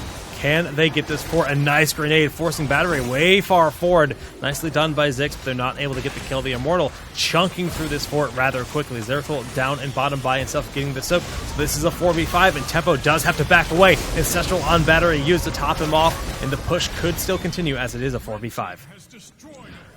Yeah, Blaze playing it reasonably there. They knew they had the 10 advantage, so they did take the fort, but they couldn't quite connect onto the back line. Multiple Muradin stuns onto Johanna just didn't accomplish anything because that medic healing is so potent.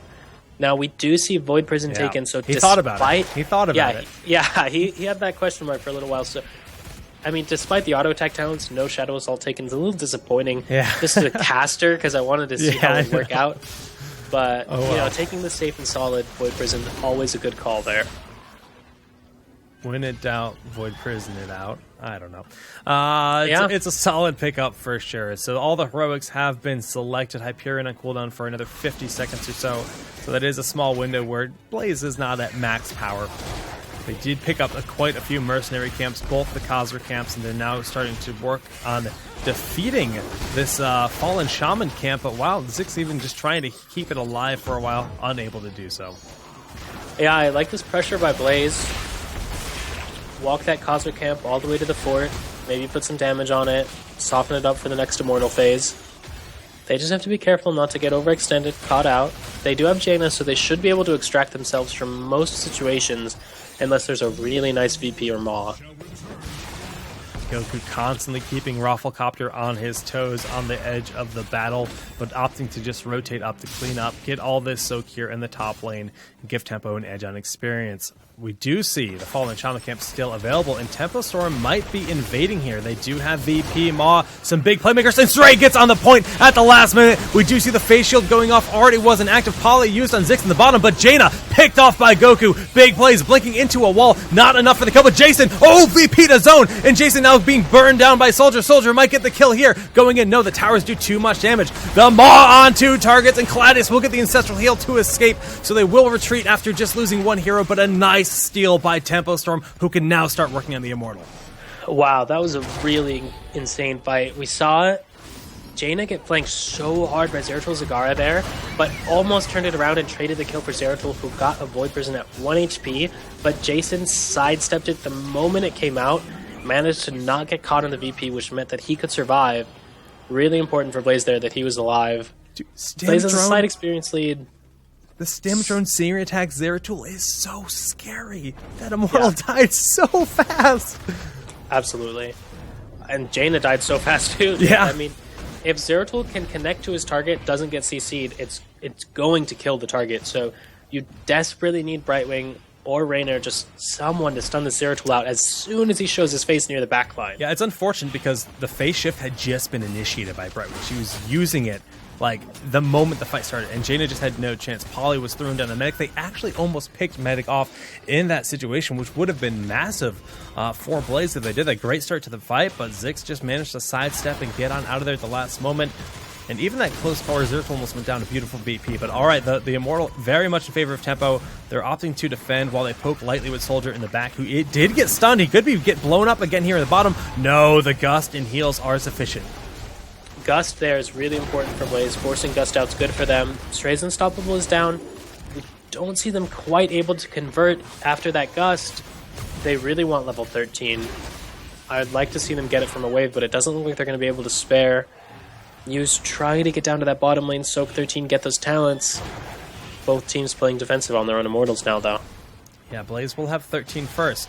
And they're doing a good job getting some damage in. Claudius has been going in consistently, poking with that Feral Lunge and the Lightning Shield, and they've really started to catch up pretty well.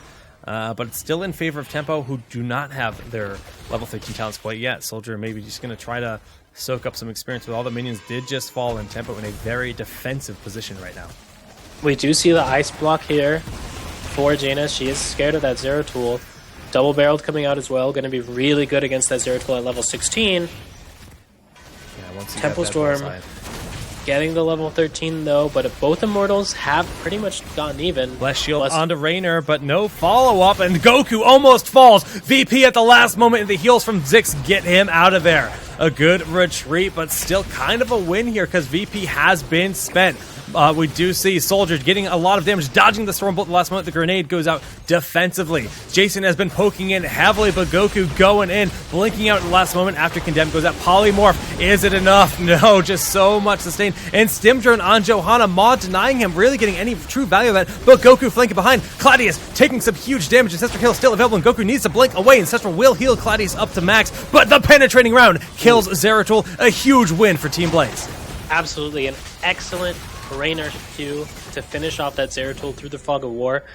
Rhaegar got so much value there out of the Blood and Thunder talent. He got so many Feral Lunge attacks off on Zeratul, on Johanna, repeatedly resetting his cooldowns, getting him so many chain heals and earth shields out.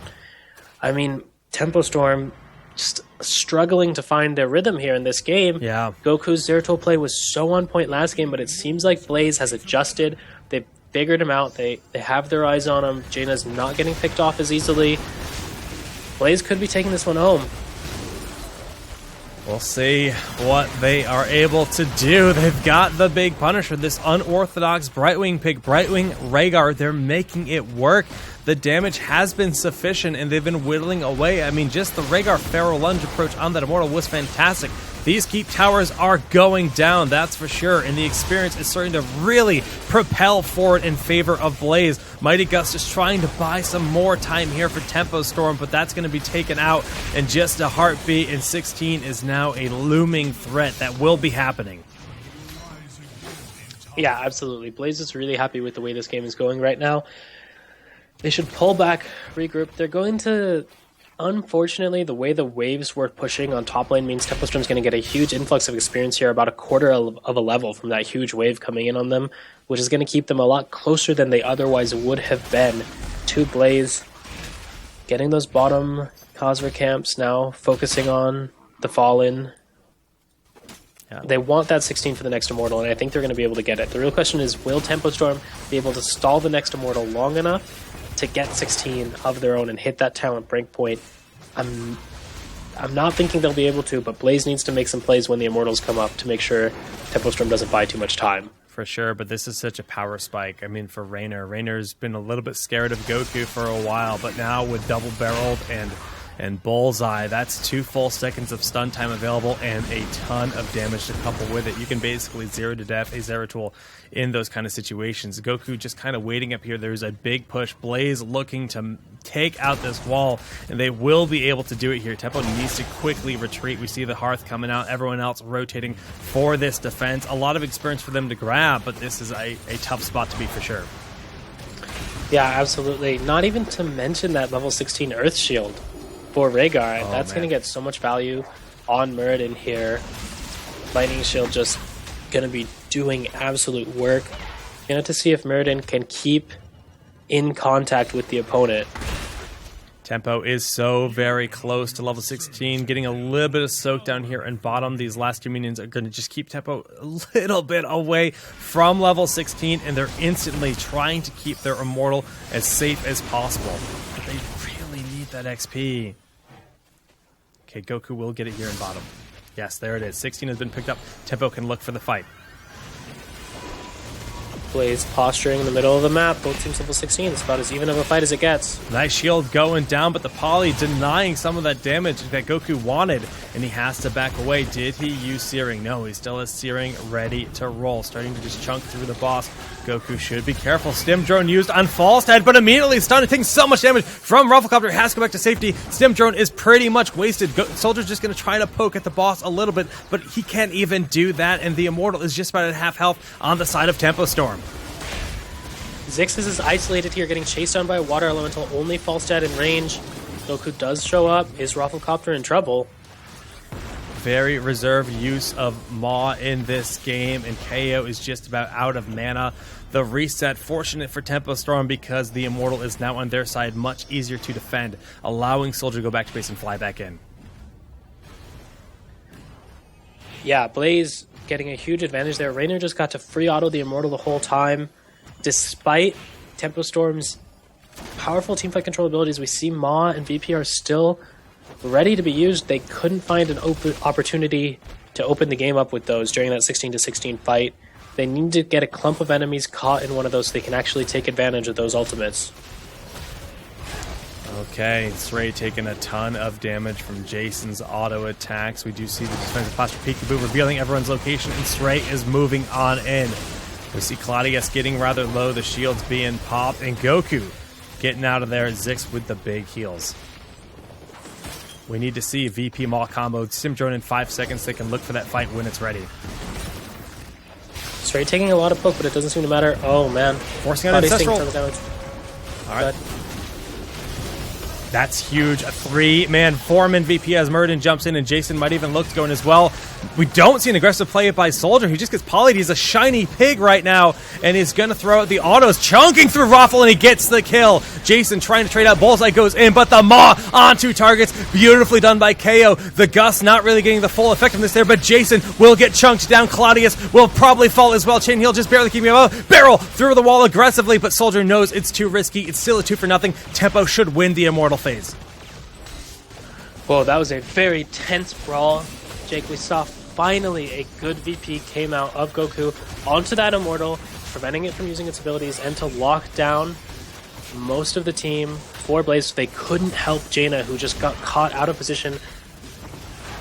It's big plays, man, but Rhaegar's in here trying to force them back. By sometimes KO's taking a lot. Soldier actually goes down. Disastrous. The single target from that Thunderclap picks him off. Goku going into the shadows will be able to get away. Saray just going to finish this off. Goku with the last Void Slash to get the Immortal after losing Soldier, but oh, Goku! Wormholing back to base, but the peekaboo reveals everything around him. Goku is so secluded, and he's gonna fall. That is disastrous for Tempo Storm. So despite Tempo Storm winning that Immortal, they actually lost 2 people on the back end of that. Huge Thunderstrike damage coming in, and Lightning Shield with that Rising Storm talent doing so much work. I think that's just going to result in this Immortal dying, getting barely the wall, basically a reset for the teams, and we're going to see them progressing relatively even in experience toward level 20. The next Immortal is going to be so tense. So many Merc camps will probably be picked up, though, because, well, just 20 seconds left in Zeratil's death. Definitely a little bit of a control in favor of Blaze at this point, though. Yeah, absolutely. Absolutely. Blaze looking at that top Causer camp. Tempo Storm eyeing the symmetrical camp on the bottom side of the map. Both teams just going to trade those away. Now Blaze still has 2 forts up on the map. That's both good and bad. Good because it protects their retreat. They have a little more safety, a little more close to where the Immortals are. But bad because if Tempo can just kill those forts, put a little bit of pressure on, they can actually catch up and experience very easily. So Blaze needs to make sure to defend these forts and not let Tempo catch up in the race to level 20, which they're holding just a narrow half-level lead right now. All right, well, Tempo is doing the best they can to really bring this all back, even things out. They're going to clean up the fallen shamans here in the top lane, and if they decide to rush into this fort, they could actually really burn it down. That's exactly what they're going to do. This is going to help them a lot win the experience, really evening things out quite a bit. Yeah, absolutely. That's what I was talking about. Blaze had to be afraid of. Just giving up these forts, you need to make Tempo Storm pay a price for that. They dived onto that fort. Zeratul was tanking the fort. He was slowed.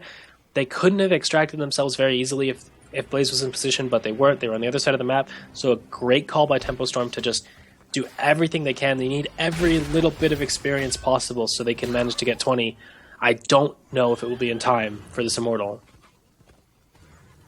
All right, 5 seconds. There will be those Storm talents in favor of Blaze. Definitely a superior situation for them, but Tempo going for the race. The start of the fight, Stim Drone used early on Goku. They're really committing to just burning this Immortal down faster at the start of the fight to give themselves an edge, but I think that using Stim Drone recklessly like that could cost them.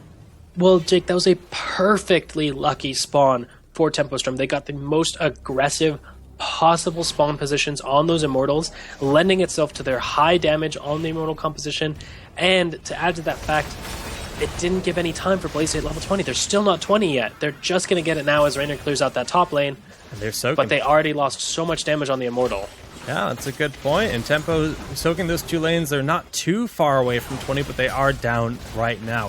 Storm talents now being picked up. Nexus Frenzy is going to make Raynor quite the ranged bruiser or just damage dealer. And we're actually seeing Revitalizing Mist, so a lot of sustain here with Storm Shield and Revitalizing Mist picked up for the 2 supports.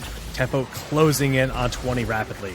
Blaze needs to make something happen because they lose their advantage as soon as Tempo hits 20.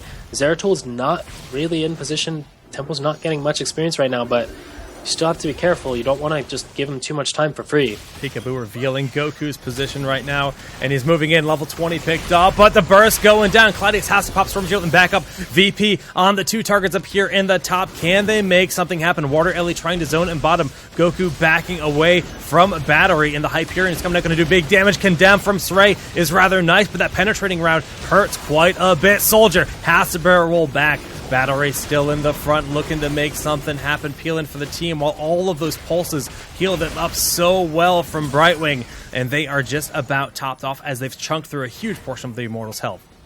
Yeah, double healer coming in, huge help there for Team Blaze, managing to heal off all of the damage that Tempo could put out, and now Void Prison is down for 60 seconds. That gives Blaze a huge window that Tempo Storm cannot capitalize on Blaze's mistakes. So they need to force the Immortal in this window. Falstad's flying back in right now. They're in the front line, and what can they make happen? Goku, being chased, has to blink back, gets out of the way of Rafflecopter, but Mighty Gust occluding Raffle, massively huge place by Soldier, and Bolt has to be used. Raffle gets back to safety, and Battery goes in. Maw on several members. Battery gonna dwarf to safety. Ice Block used. That's both the sustain talents on Raffle, and now he is very vulnerable to Goku for a while. We do see the Stim Drone coming off cooldown. Soldier doing as much damage as he can. He does have Nexus Frenzy for the huge hits, and Blaze is backing on up. The core where the Immortal is now starting to be chunked down. Void Prison, Maw, and Stim are all down though. This is Blaze's opportunity to take a fight. They've used the time to recoup their HP with that double healer. Okay, Goku tries to get some damage, but Soldier is very low. Dwarfing from Battery, but the Mighty Gust is not enough, and Soldier has fallen. Huge plays from Blaze. Yeah, absolutely. Very well played to pull back there and regroup, just knowing that your double healer composition will take the edge if you give it time. Utilizing that very well. Void Prison is up, but I don't know if Tempo Storm has the damage here to actually kill any targets, even with the Void Prison. Oh, no. My goodness, they managed to pick off Murden. Huge for Tempo Storm. Peekaboo is getting incredible value, revealing Goku left and right, but this VP on Raynor, can they make something happen? Jason gets the big shields onto him from both the supports, trying to sustain him. Goku going in. Polly still available. The blind revealing them and showing them up, and now Tempo looking to get aggressive. Fall set up in 20 seconds, can fly in, so he'll be up well before Murden can be back in this fight. Blaze looks like they're just giving up their Immortal right now. This could be a huge problem. Murden got caught on a stun pad. Blessed Shield to secure his position, so he absolutely couldn't get off that. Now it looks like Blaze wants to reconnect. before Soldier gets back with that pulse dead. They need to make something happen. This is such a tense moment. The team that wins this advances the regionals, and both teams are playing as safe as they can. They know what's at stake. Falstad is flying in. Soldier is back, and Tempo has an advantage that they want to press. KO hit by a penetrating round. Goku going in as soon as that's used, but the poly comes out. The heals from Zix are on point. Srey starting to hit the Immortal. They want the objective. They see the stim drone from Falstad, and they are just focusing on the Immortal as fast as possible. Goku goes up, forces the ice block, and he gets Jaina some huge plays, but KO is incredibly low. The Water Ellie and Huge are managed to pick him off 1-for-1 of the trades, but the Immortal goes to Tempo Storm. Wow, that was so close. That Immortal actually left with less than 10% HP when Murden went down, caused them to lose the Immortal battle. Now Tempo Storm's Immortal is going to be able to crush through this fort, but it won't get very much keep damage unless Tempo Storm makes some plays here. Maw and Void Prison both about to be available. Jaina's not going to be there. This is a dangerous place for Blaze to be out on the map. Oh my gosh, Soldier flying in, and he throws down a huge gust, but the poly in the penetrating round, and now he's taking massive damage, but Zix has the heals in mind, but a great sustain there by Blaze from not losing anyone.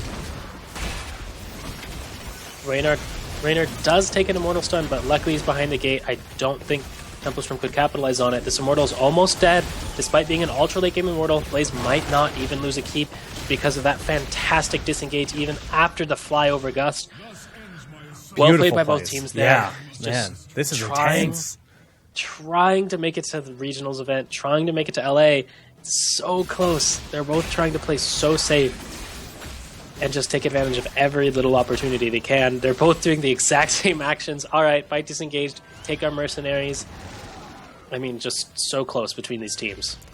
All right, now we're just going to see the rotations to the Khazar camps, and they both have the bottom lane in mind. And as Jason sees this, do they decide to continue down here? Brightwing soaking top alone has that global presence. No, they're going the safe path back this hallway. Tempo's going to be able to pick up this camp. Goku will be out of there before Battery gets anywhere near him, and they realize they need to back away. Tempo has a exposed and weak keep and bottom with 2 mercenary camps, and it looks like they're opting to push in with it. Goku looking for the flanks. Can he get a VP? Blanks in onto Claudius. A lot of damage, but backs away. Solid harass there by Goku, but he's just looking to force the enemy into a mistake, not actually trying to kill the Rhaegar on his own there. Okay, once again going on to Ruffle, forcing out a bolt. Both of the Storm on cooldown for a full minute. We do see that nice peekaboo from Brightwing, really giving them a lot of eyes on. And as Avatar is used, they're backing away. VP on 2 targets, forcing Battery into a weird spot. He jumps away. The Hammerang goes out. The Condemn is beautiful, and a lot of damage, but the Ancestral will top off Murder, but not before Jaina goes down. First kill. Soldier still has that huge damage output, and he's going to be blowing up another kill on Rhaegar. Tempo Storm gets 2 kills, potentially 3. No, the blank kill keeping Jason up. Zeratul going in, but Poly at the last moment. 2 sustained. Can Blaze defend this core? 5 versus 3, but the Immortals are up. Blaze might have taken Tempo Storm's top keep, so Tempo Storm looking to finish the game here. Oh no, but as Raynor falls, I think that is gonna be it. Tempo Storm is starting to chunk through the core's health. They're doing so much damage. Goku getting focused. The heals from Medic are enough though. It's dropping 80% right now in this 5v2. There's no chance of Blaze to stop this. Tempo Storm will qualify for America's Regionals. Wow, Jake. What an intense game. So close. Oh, the BM What? pause. Pause? The BM pause. Okay. Whew. I was worried there was going to be a bug. We'd have to go into a regame, Jake. All right. Oh, my. What a crazy game. My heart is racing. We can look at the stats here. I forgot to pull them up at the end. 100K done by both Zagara and Raynor. A long game, 30-plus minutes, I believe. Very passive play because the stakes are so high. There might not have been a prize, but there was a reward, and that is a trip to LA for a chance at $100,000 at regionals. Absolutely. I mean, both games that Tempo Storm won in that series, I think we can give the MVP to Goku. Just oh my gosh. Very handily dismantled the back line of Team Blaze. They didn't have the tools to deal with it. Constantly getting good Void Prisons. Very, very, very well played. Yeah, absolutely fantastic. And, got to give props to everyone. I mean, Zix on Medic he saved so many people. Like, only one kill in the game prior to this. Sray, they respect banned Stitches because of how prominent the hooks were. We saw good restraint on the Maws, and the Maws always had a phenomenal impact. And just, Soldier, like, he made some risky plays with the Gust and stuff, but he got some crucial kills, and the damage was there, and he is hard to pick off. Yeah, absolutely. Medic healing, just showing how potent it can be there, Jake. The double support comp. I mean, there were flashes of excellence from the double support comp, but they just couldn't kill targets through medic healing. That was a downside of their composition. I can see the chat catching up now. They're freaking out at the end. I love seeing that. It's so fun. Yeah, wow. So close there, Jake. Such a good set between these two at the end of their bracket. I think I can say with confidence, these two teams very close to each other. Yeah. Even though Tempo Storm advanced here, knocked Blaze out, confident that Blaze will be able to recoup, play again in the qualifier number 3, and earn a spot if they can play as well as they did today. For sure. Well, Dunk Train, you've endured your first 8-hour broadcast as a commentator. How's it feel? Pretty decent. Pretty decent. I know. I'm sure you're starving as I am, so I'll let you do your shout-outs, my friend. All right, Jake. Thank you very much for offering me this opportunity to cast with you. It was a really fun time. I do appreciate that. Anyone watching who enjoyed the content, feel free to come by my channel on twitch.tv/dunktrain. Say hello. Hit that follow button. I'll be streaming probably tomorrow and some more days through the rest of the week. We can have fun there, or you can catch me on Twitter @dunktrain. I'll be posting when I go live, or you can just send me messages about my beard, my dogs, or my casting. I don't care. Absolutely follow him, because he is one of the most brilliant minds and Heroes of the Storm, and you can learn a lot from watching and interacting with him. Thank you, Jake.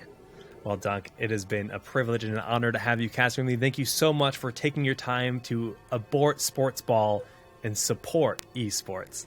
Yeah. You can follow me, Twitch, Twitter, YouTube at SolidJakeGG, and SolidJakeGG.com is in its infancy, but it exists with guides and then the place to follow all the daily quest replays, my educational series I do 4 days a week, and of course, Town Hall Heroes, the podcast I do every Wednesday at 9 p.m. Thanks so much for tuning in, everyone. Dunk Train, thank you so much for taking your time to cast with me today. And the next qualifier will actually be kicking up on Tuesday night. Just 2 days from now, we're back with more qualifier action. Kubi will be home. He'll be joining me for that. And there will be lots of excellent casting going on. GG's, everyone, and take care. GG's.